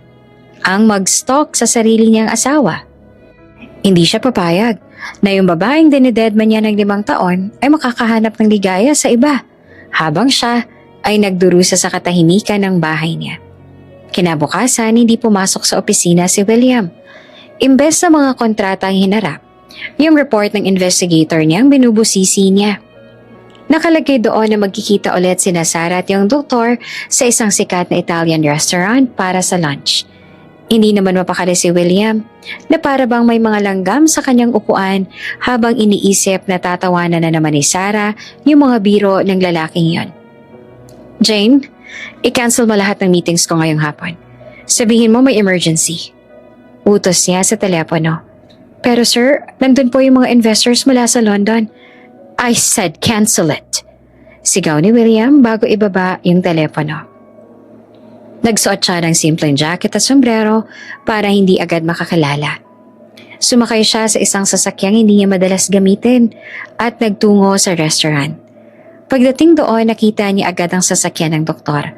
Pumasok siya at naupo sa isang table na medyo malayo pero kitang-kita yung pwesto ng dalawa. Doon niya nakita si Sarah. Ibang-iba na ang aura nito.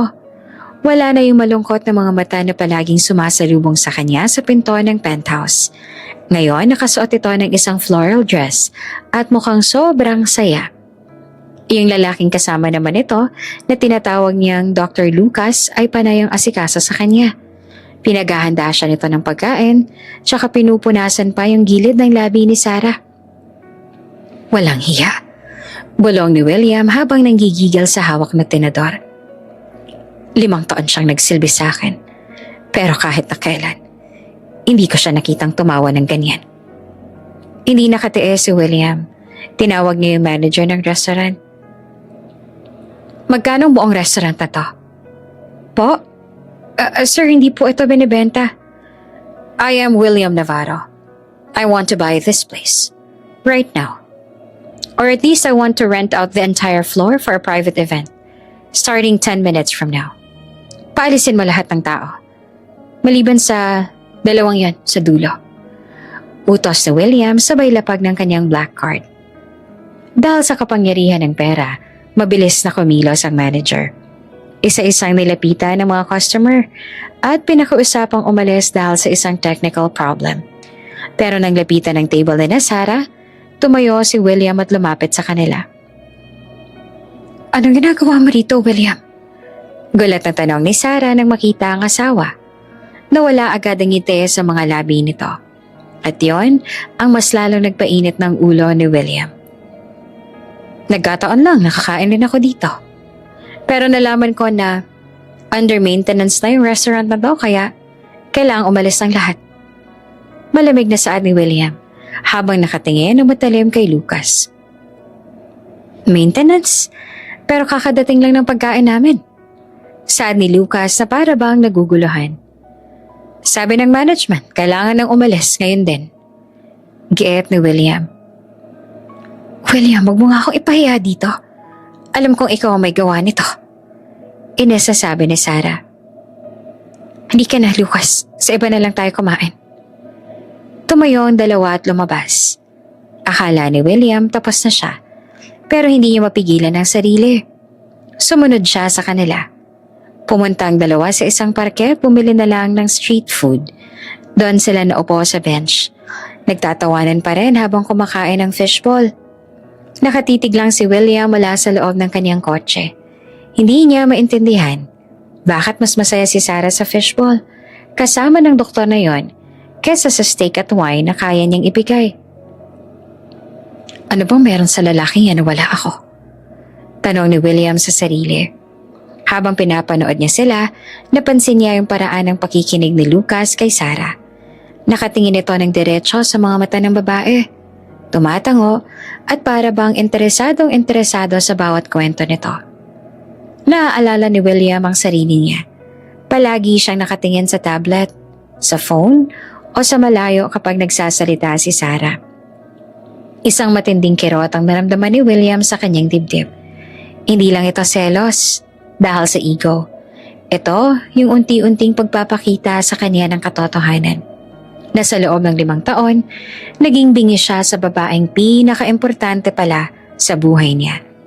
Pero imbes na aminin ang pagkakamali, mas nanaeg ang kagustuhan niyang bawiin si Sarah sa anumang paraan. Hindi tumigil si William sa kakahabol sa dalawa. Kinabukasan, nalaman niya mula sa kanyang investigador na magkikita sina Sarah at yung doktor sa isang private coffee shop sa Tagaytay. Agad naman na nagmaneho si William habang binabaliwala ang mga traffic at ang mga tawag mula sa kanyang mga kliyente.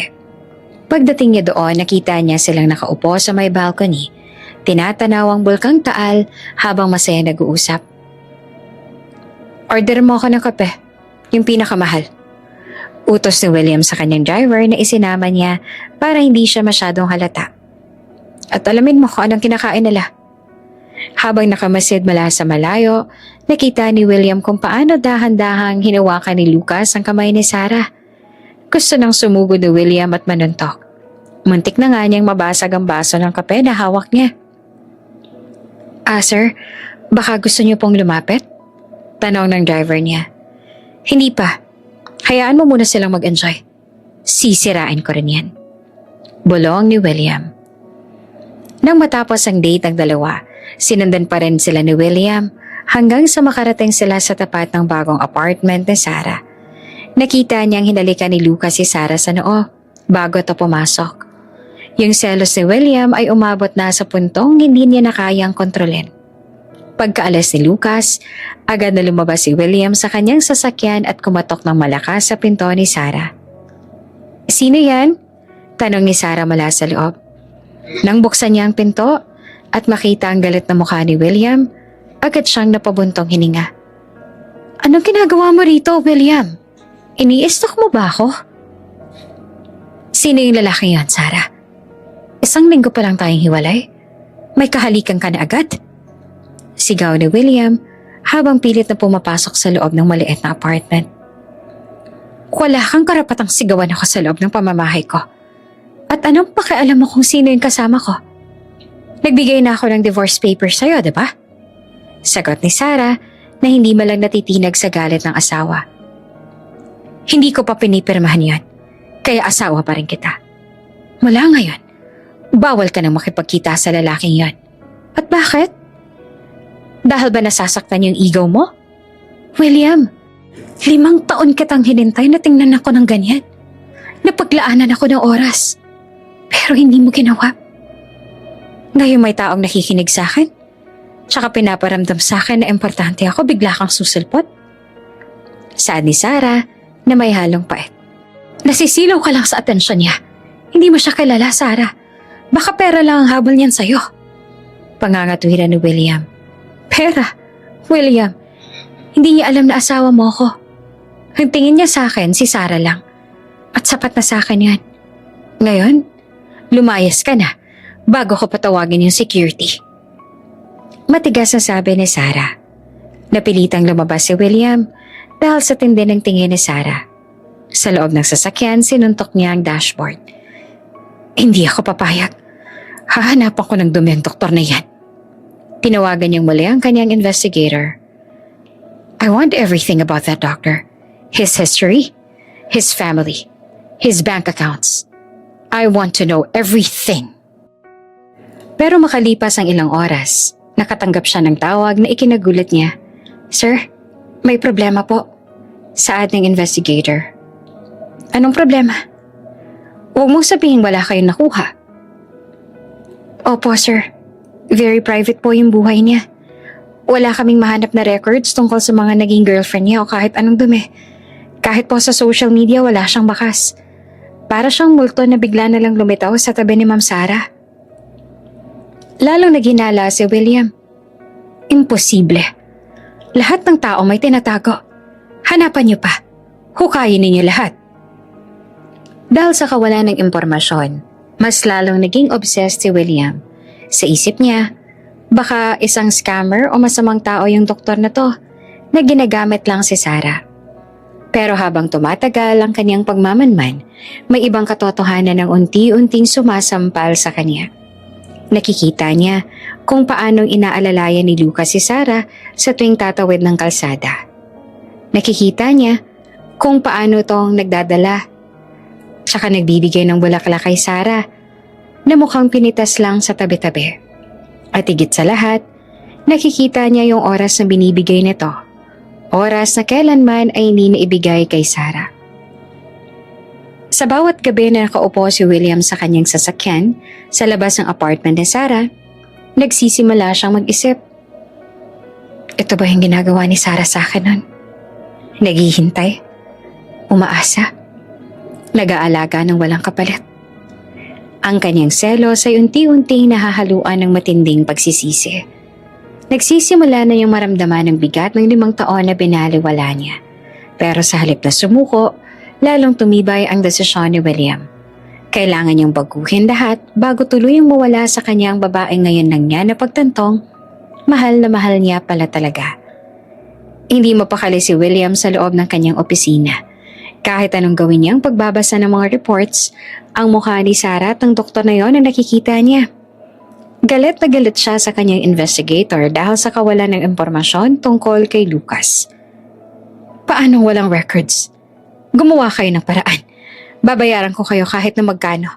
Basta't mahanapan niyo lang ng dumi yung taong yan. Sigaw ni William sa telepono bago nito ibinalabag sa mesa. Sir, may update po. Pumasok si Jane na medyo nag-aalangan.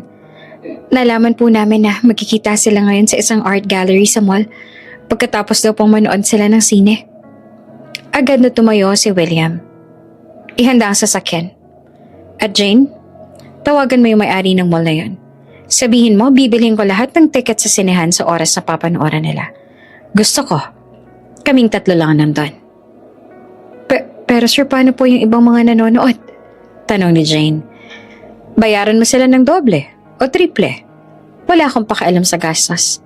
Gawin mo lahat para walang ibang makapasok sa sinihing yon, kundi ako, si Sarah, at yung lalaking yon. Bulyaw ni William bago lumabas ang pinto. Pagdating sa mall, mabilis na kumilos sa mga tauhan ni William. Nagawa nilang harangan ang pinto ng cinema kung saan papasok sina Sarah at Lucas. Nang pumasok ang dalawa, nagulat sila dahil pagkalaki-laki ng sinihan pero wala silang kasabay. Parang tayo lang yata yung tao rito Sarah. Swerte naman natin. Narinig ni William na sabi ni Lucas habang nakaupo sila sa gitnang bahagi. Nakaupo naman si William sa bandang likuran habang nakasuot ng hood at salamin. Pinapanood niya ang bawat galaw ni Lucas. Nakikita niyang inaalok na to ng popcorn si Sarah at paminsan-minsan ay nagbubulungan sila tsaka tumatawa. Sa bawat tawa ni Sarah parang may kutsilyong sumasaksak sa puso ni William. Bakit sa akin hindi mo magawang tumawa ng ganyan? Bulong ni William sa sarili. Bakit sa loob ng 5 taon? Puro lungkot lang ang binigay ka sa'yo. Nagsimula na ang pelikula pero hindi yung screen ang pinapanood ni William. Nakatitig lang siya sa likod ng ulo ni Sarah. Napansin niyang sa tuwing natatakot si Sarah sa eksena, dahan-dahang humahawak ang kamay ni Lucas sa kamay ni Sarah para pakalmahin ito. Hindi na nakatiis si William. Tumayo siya at naglakad papaba patungo sa kinalalagyan ng dalawa. Hindi niyo ba alam na private screening to para sa akin? Malamig na saad ni William nang makarating siya sa tapat ng kanilang upuan. Nagulat si Sarah at agad na binitawan ng kamay ni Lucas. William? Sinusundan mo na naman ba kami? Sabi ko sa'yo, asawa pa rin kita, Sarah. Hindi mo pwedeng gawin yung mga ganitong bagay sa harap ko. Asik ni William habang nakatingin ng masama kay Lucas. Sino ka ba talaga? Kanina ka pang sumusulpot kung saan-saan. Tanong ni Lucas na para bang naiinis na rin. Kung asawa ka ni Sarah, bakit hinayaan mong makipaghiwalay siya sa'yo? At bakit kailangan mong gumamit ng pera para lang mang-istorbo ng date? Wala kang pakialam. At huwag mo akong kakausapin ng asawa ko ng ganyan. Sigaw ni William. Muntik niya nang sugurin si Lucas pero pinigilan siya ni Sarah. William, tama na. Nakakahiya ka na. Sigaw ni Sarah. Lucas, halika na. Hindi na tayo makakanood ng maayos dito. Mabilis nang lumabas ang dalawa at naiwan si William sa gitna ng madilim at bakanteng sinihan. Napaupo siya sa sahig habang hinahabol ang kanyang hininga. Doon lang niya naramdaman ang matinding pagod. Hindi pagod sa trabaho, kundi pagod sa pakikipaglaban sa isang bagay na siya rin naman ang sumira. Mahal ko siya. Pag-amin ni William sa sarili habang nakatakip ang mga kamay sa kanyang mukha. Ngayon ko lang na-realize na mahal ko pala talaga siya. Naaalala ni William ang lahat ng mga pagkakataong ipinagluto siya ni Sarah. Yung mga pagkakataong hinintay siya nitong makauwi. At yung mga sakripisyo nito para protektahan ang kanyang reputasyon. Lahat ng yon ay binaliwala niya dahil sa kanyang pride at ego. At ngayon, nakikita niya yung bunga ng kanyang kawalan ng pakialam. Naisip ni William na baka huli na ang lahat. Na baka yung doktor na yon ay hindi niya mahanapan ng dumi. At yung taong talagang karapat-dapat para kay Sarah. Pero sa kabila ng takot na yon, may isang bahagi sa kanya nagsasabing hindi siya pwedeng sumuko.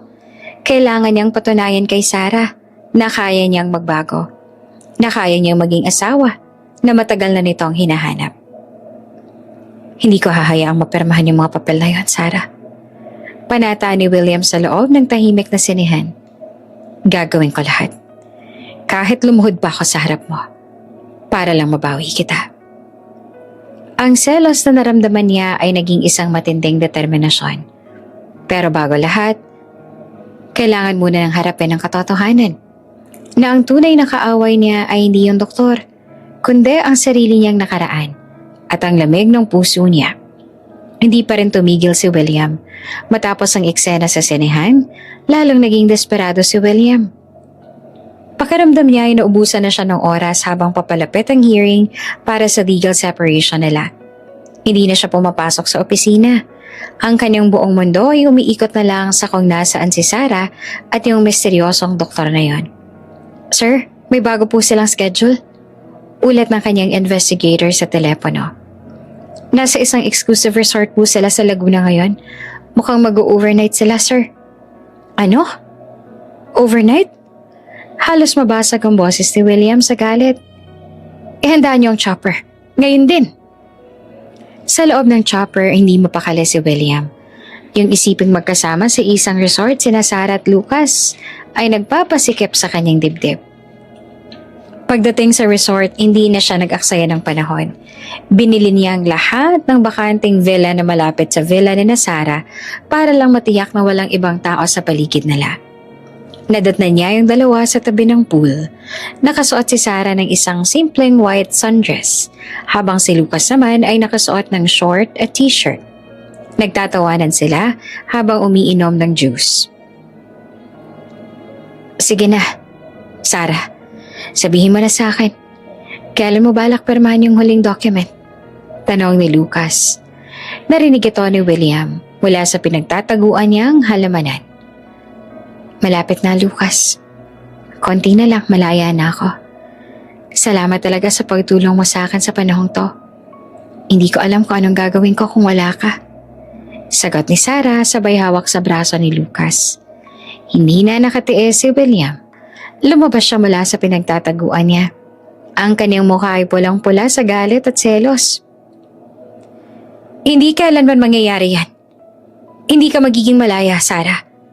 Sigaw ni William habang naglalakad patungo sa kanila. Nagulat ang dalawa. William? Hanggang dito ba naman? Paano mo nalaman na nandito kami? Ines na tanong ni Sarah. Kahit sa dulo pa ng mundo kayo magpunta, mahahanap ko kayo. At ikaw? Doktor na walang kwenta. Layuan mo ang asawa ko. Sigaw ni William sabay duro kay Lucas. William, tama na. Nakakahiya ka na talaga. Hindi mo ba maintindihan na tapos na tayo? Sigaw ni Sarah. Tumayo siya at humarang sa harap ni Lucas. Ano bang gusto mo? 5 taon mo akong binaliwala. 5 taon mong pinaramdam sa akin na basura ako sa buhay mo. Ngayon, bakit ayaw mo akong hayaang sumaya? Dahil mahal kita. Ngayon ko lang na-realize kung gaano akong katanga.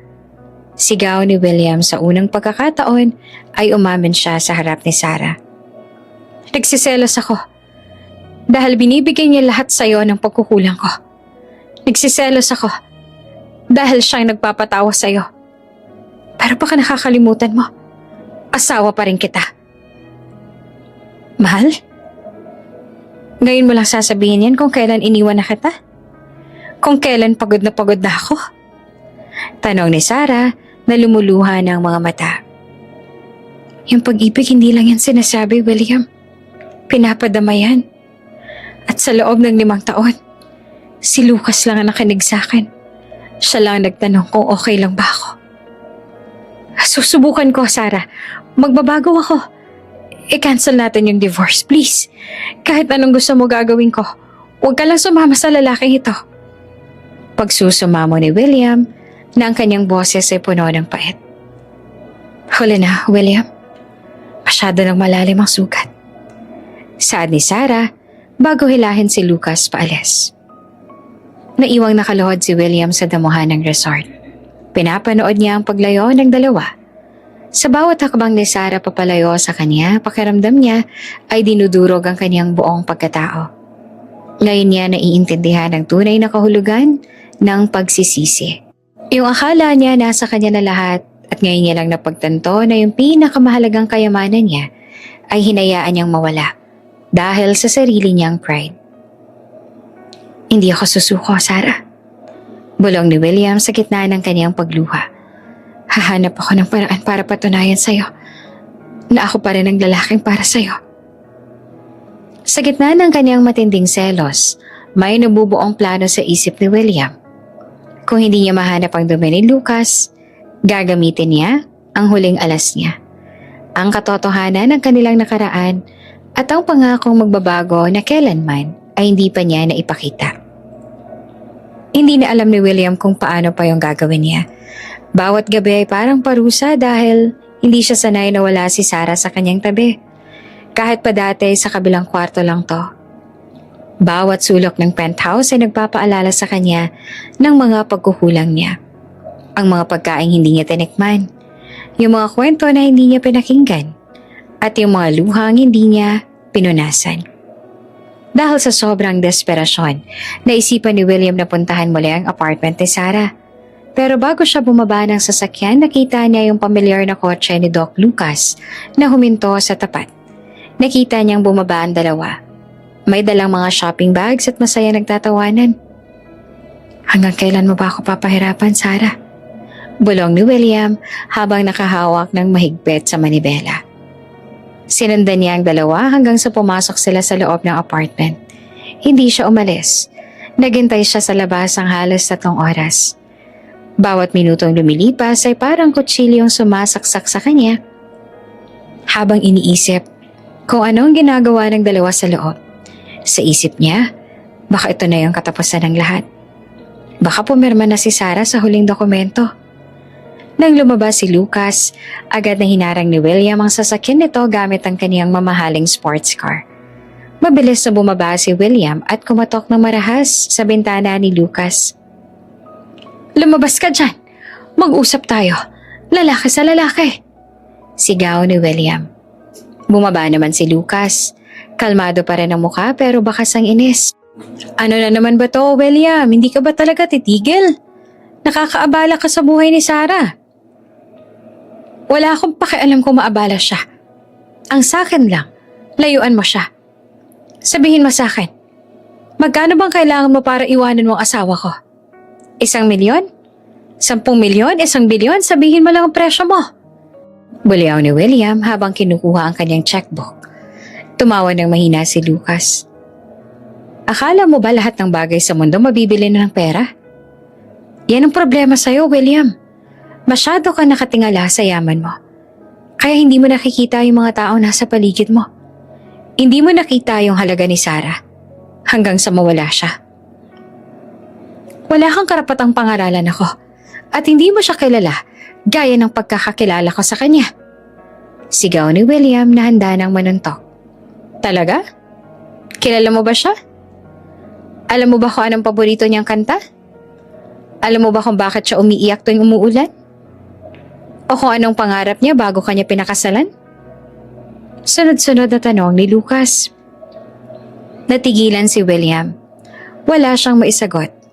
Sa loob ng 5 taon, wala siyang alam tungkol sa mga maliliit na detalye ng buhay ni Sarah dahil masyado siyang nakafocus sa sarili niya. See? Wala kang alam. Patuloy ni Lucas. Kaya huwag kang magtaka kung bakit siya sa akin lumalapit. Dahil ako, binibigyan ko siya ng halaga na hindi mo na ibigay. Hindi ako papayag na mapunta siya sa'yo. Gagawa ko ng paraan. Saad ni William na ang boses niya gumagaralgal dahil sa halo-halong selos at pagsisisi. Gawin mo ang gusto mo, William. Pero tandaan mo, ang puso ni Sarah, hindi lang isang kumpanya na pwede mong i-hostile takeover. Kailangan mong paghirapan yung tiwala niya. Kung kaya mo pa. Huling sabi ni Lucas bago sumakay sa kotse at iwan si William na nakatayo sa gitna ng kalsada. Bumalik si William sa kanyang sasakyan pero hindi siya umalis.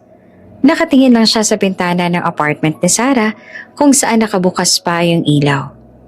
Doon niya naramdaman ang pinakamasakit na realization sa lahat, na sa laban na to, hindi yung doktor ang kalaban niya.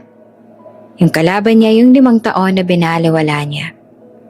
Naisip ni William lahat ng mga anniversary na lumipas na hindi malang binati si Sarah. Naalala niya yung mga dinner na pinaghirapan ni Sarah, pero tinapon niya lang. Yung bawat pang-deadman na binigay niya ay parang isang pako na ibinuon niya sa sarili niyang kabaong. Sarah, patawarin mo ko. Hikbe ni William habang nakasandal ang ulo sa manibela. Sa gitna ng kanyang pag-iyak, isang desisyon ang nabuo sa kanya. Hindi na siya gagamit ng pera. Hindi na siya gagamit ng kapangyarihan. Haharapin niya si Sarah bilang ang yung lalaking nagkamali at gustong magsimula ulit. Pero bago yon, kailangan muna niyang malaman ang isang mahalagang bagay na matagal niya nang kinalimutan. Kung paano maging isang tunay na asawa. Hindi na nakapaghintay si William hanggang sa susunod na araw. Sa sobrang bigat ng dibdib niya, bumalik siya sa pinto ng apartment ni Sarah at kumatok ng mahinahon. Hindi gaya ng dati na parang gigibain niya ang pinto. Nang magbukas ang pinto, bakas ang pagod sa mukha ni Sarah. William, gabi na. Ano na naman ba to? Hindi ba kakatapos niyo lang umeksena ni Lucas sa labas? Sarah, please. Kahit 5 minuto lang Hayaan mo ako magsalita na hindi tayo nag-aaway. Pagmamakaawa ni William. Ang kanyang boses ay wala ng bakas ng kayabangan. Bumuntong hininga si Sarah at binuksan ng malaking pinto. Sige, pasok ka. Pero 5 minuto lang. Naupo si William sa maliit na sofa ni Sarah. Pinagmasan niya ang paligid. Simple lamang ang apartment pero ramdam ang init ng isang bahay. Malayo sa lamig ng kanyang penthouse. Sarah, na-realize ko na lahat. Napakawalang kwenta kong tao. Panimula ni William habang nakayuko. 5 taon mo akong minahal ng totoo pero binaliwala kita dahil sa pride ko. Akala ko sapat na binibigyan kita ng pera tsaka magandang buhay. Pero nung makita ko kayo ni Lucas, nung makita kitang tumatawa sa piling niya, doon ka lang naintindihan na yung oras tsaka atensyon na hindi ko na ibibigay sa'yo. Yun palang pinaka-importante. Ngayon mo lang na-realize yan, William. Ngayon nakahanap na ako ng taong kaya akong pakinggan. Sad ni Sarah na pilit pinapatigas ang kanyang puso. Nagsiselos ako, Sarah. Sobra. Halos mabaliw ako sa tuwing iniisip kong hahawakan ka niya o papasayahin ka niya sa paraang hindi ko nagawa. Pero higit sa selos, natatakot ako. Natatakot ako na tuluyan mo akong burahin sa buhay mo. Saad ni William. Tumayo siya at dahan-dahang lumapit kay Sarah. William, si Lucas ay hindi na natapos si Sarah ang sasabihin dahil biglang lumuhod si William sa harap niya. Nanlaki ang mga mata ni Sarah. Yung bachelor si William Navarro, ang lalaking hindi umuyo ko sa kahit kanino, ay nakalahod sa paanan niya habang umiiyak. Sarah, please patawarin mo ako. Handa akong iwan lahat ng yaman ko. Handa akong magsimulang muli, huwag mo lang akong iwan. Bigyan mo ako ng second chance, please. Handa akong maging asawa na deserve mo. Luluhod ako rito hanggang sa mapatawad mo ako. Hikbe ni William habang hawak ang mga kamay ni Sarah. Nagulat si Sarah sa tindi ng emosyon ni William. William, tumayo ka dyan. Ano ba nakakahiya ang ginagawa mo? Hindi ako tatayo hanggat hindi mo ako pinapatawad, Sarah. Mahal na mahal kita. Ngayon ko lang naintindihan na ikaw lang ang kailangan ko para maging buong buhay ko. Patuloy ni William sa pagmamakaawa. Habang nakatingin si Sarah sa nakaluhod na asawa, nakaramdam siya ng matinding awa. Pero bago pa siya makasagot, biglang bumukas ang pinto at pumasok si Lucas na may dalang gamot para kay Sarah. Sarah, naiwan mo to. Natigilan si Lucas ang makita ang eksena. Tumingin si William kay Lucas. Pero sa halip na magalit, nananatili siyang nakaluhod. Doc, kung kailangan ko makiusap sa'yo para layuan mo yung asawa ko, gagawin ko. Mahal ko siya. Napapuntong hininga si Sarah tumingin kay Lucas. Pagkatapos ay kay William. William, tumayo ka na. May kailangan kang malaman. Ano yon? Namahal mo na siya? Napipirmahan mo na yung divorce papers? Tanong ni William na puno ng takot. Tumingin si Sarah kay Lucas at tumango. Ngumiti naman si Lucas at lumapit kay William para tulungan itong tumayo. William, relax lang. Hindi mo kailangang makiusap sa akin. Anong ibig mo sabihin? Tanong ni William na gulong-gulo. William, si Lucas. Hindi ko siya manliligaw. Malumanay na saad ni Sarah. Siya yung pinsan ko galing sa probinsya. Siya yung doktor na pinsan ko na hindi nakadalo sa kasal natin 5 taon na nakakaraan. Dahil sa medical mission siya sa ibang bansa noon. Kaya hindi mo siya nakalala. Natigilan si William. Parang tumigil ang mundo niya sa narinig. Pinsan? Pero bakit? Bakit ang sweet ninyo? Bakit hinalikan ka niya sa noo? Bakit kayo magkasama palagi? Tumawa si Lucas. Sweet talaga kami ni Sarah dahil siya lang kais-isa kong pinsang babae na itinuring kong kapatid.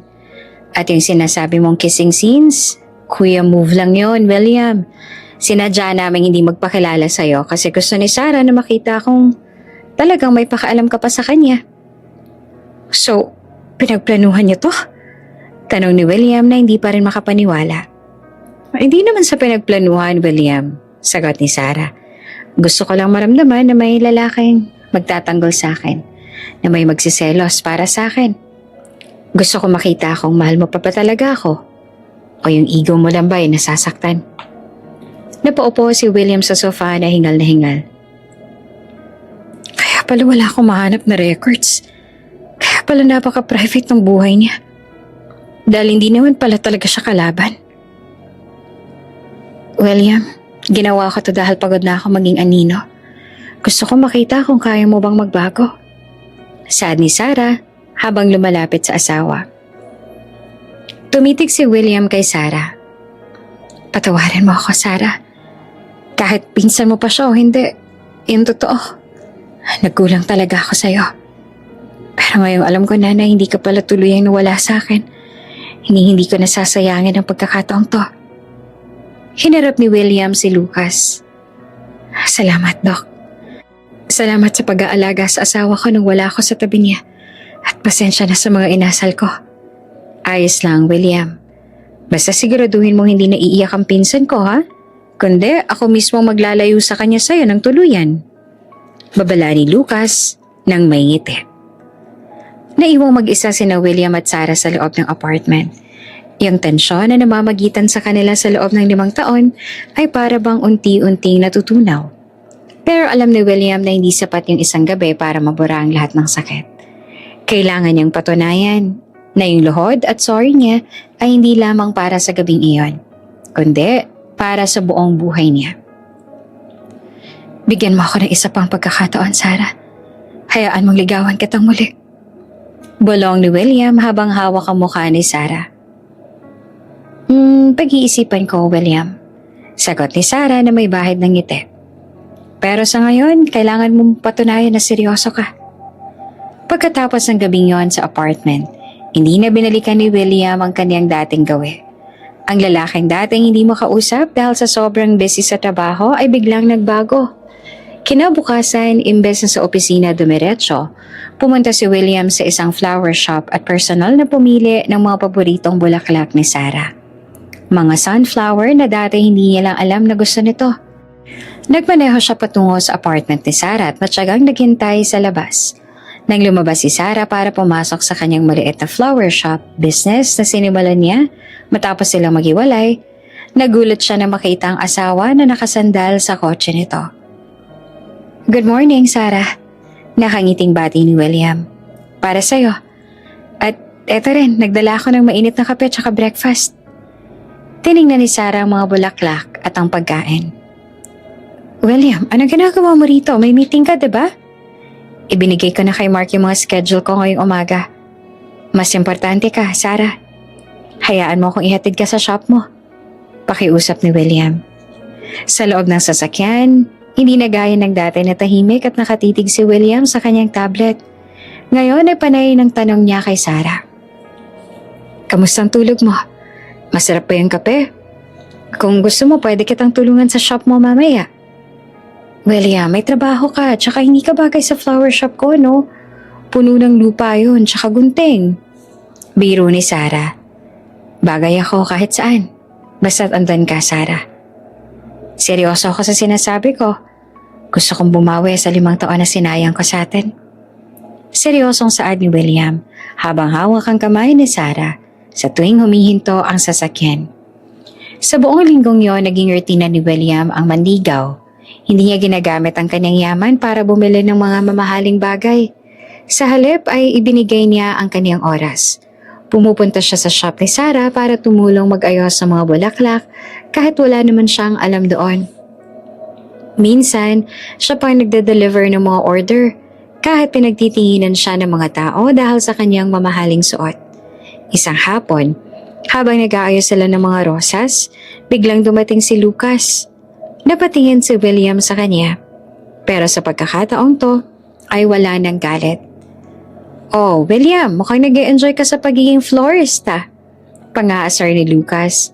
"Sinusubukan ko, Doc. Mahirap pala to pero mas masaya kaysa naman sa board meeting." Sagot ni William, sabay kamay sa pinsan ng asawa. "Sarah, pinapunta ako ni Mama. Tinatanong kung kailan ka ba raw bibisita ng probinsya.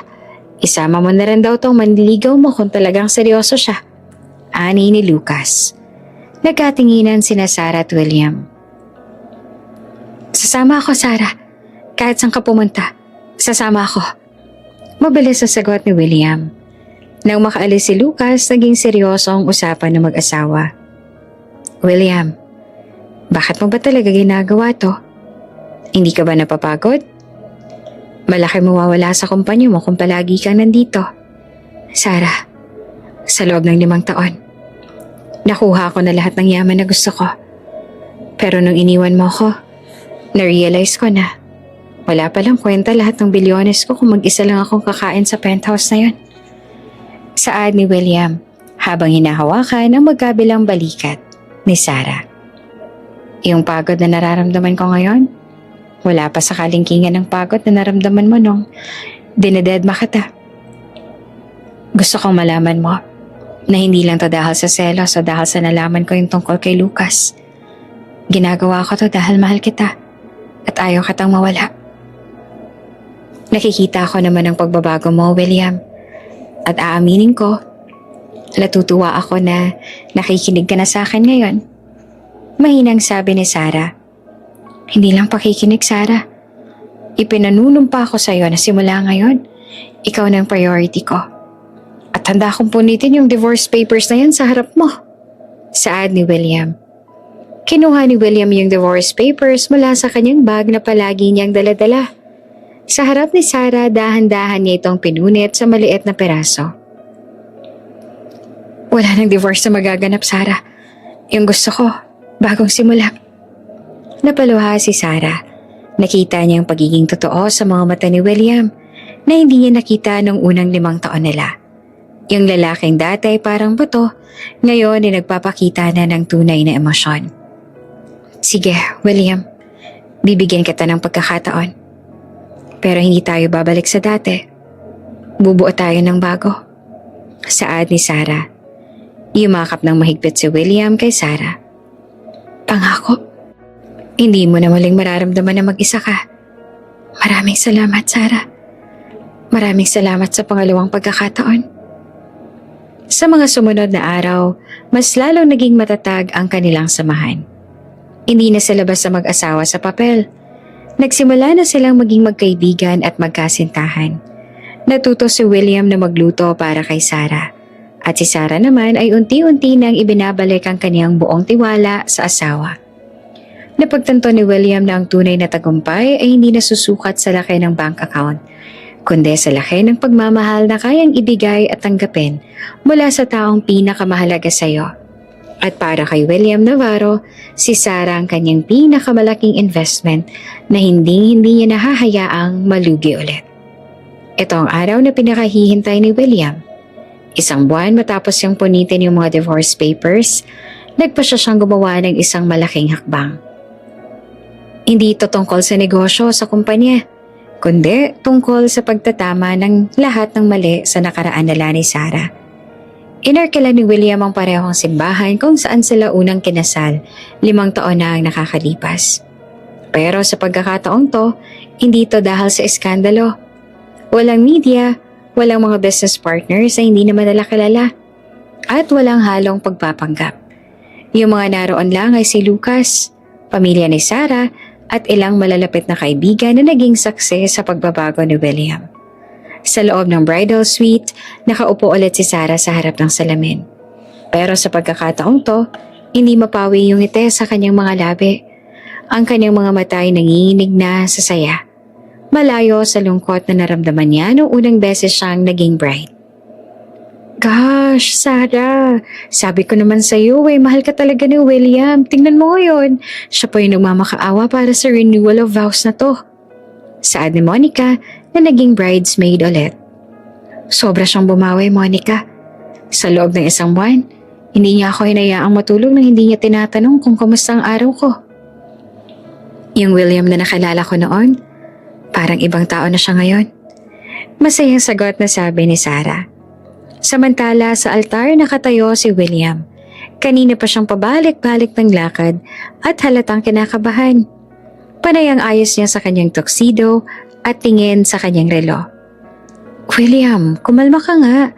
Mas mukha kang kabado ngayon kaysa noong unang kasal niyo ah. Biro pa ni Lucas na tumayo na ngayon bilang isa sa mga saksi. Iba kasi to, Lucas. Ngayon, alam ko ng halaga ng babaeng maglalakad sa aisle na yan. Dati wala naman akong pakaalam. Ngayon, baka himatayin pa nga ako sa sobrang excitement. Pag-amin ni William habang pinupunasan ng pawis sa noo. Tumunog ang music.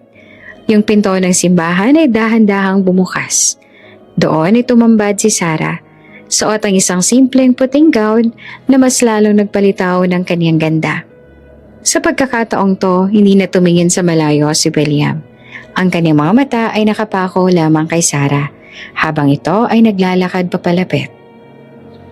Habang naglalakad si Sarah, hindi napigilan ni William ang mapaluha. Naaalala niya kung paano niya dinededma ang babaeng ito noon.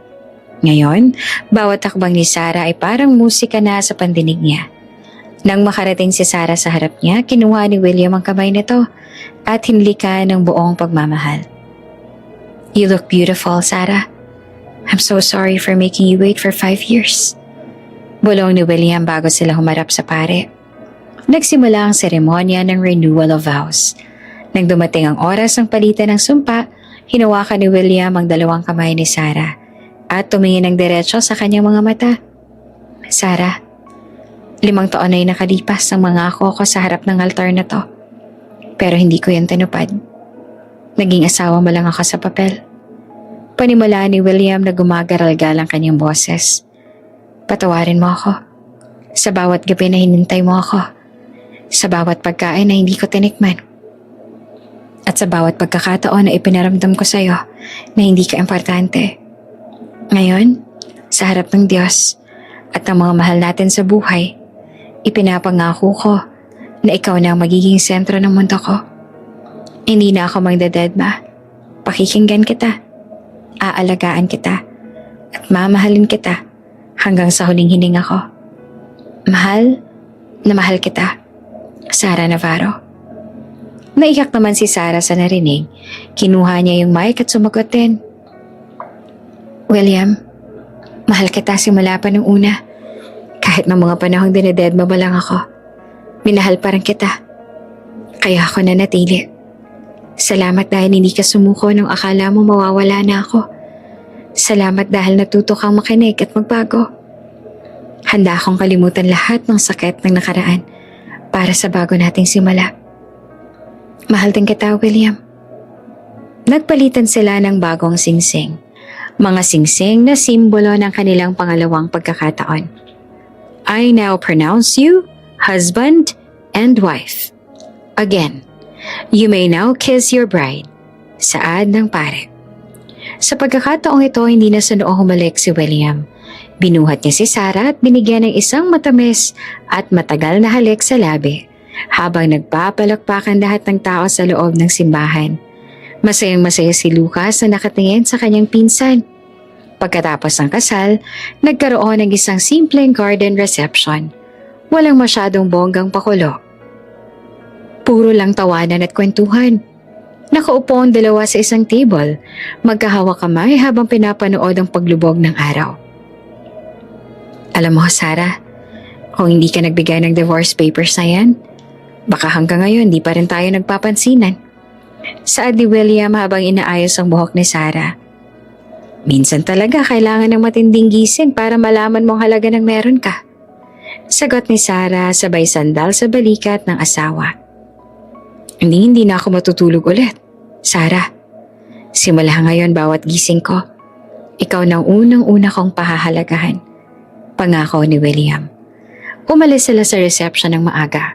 Hindi sila sumakay sa magarbo nilang sasakyan, kundi naglakad lang sila sa dalampasigan malapit sa resort.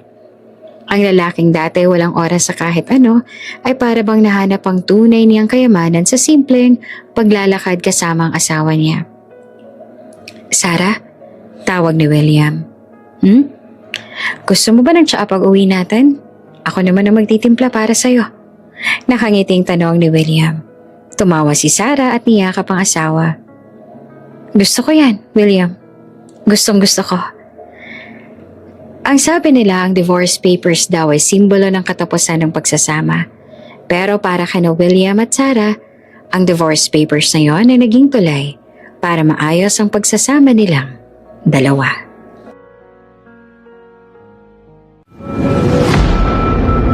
Kung bago ka pa lang sa channel na ito, Ate Jane TV, huwag kalimutang pindutin ang notification bell and subscribe button. Sana po hindi naman malaking abala sa inyo ang pagpindot ng subscribe button dahil ang kapalit po nito ay ang pagsuporta para makapag-produce ng mga libreng stories sa mga channels ni Ate Jane. Maraming salamat!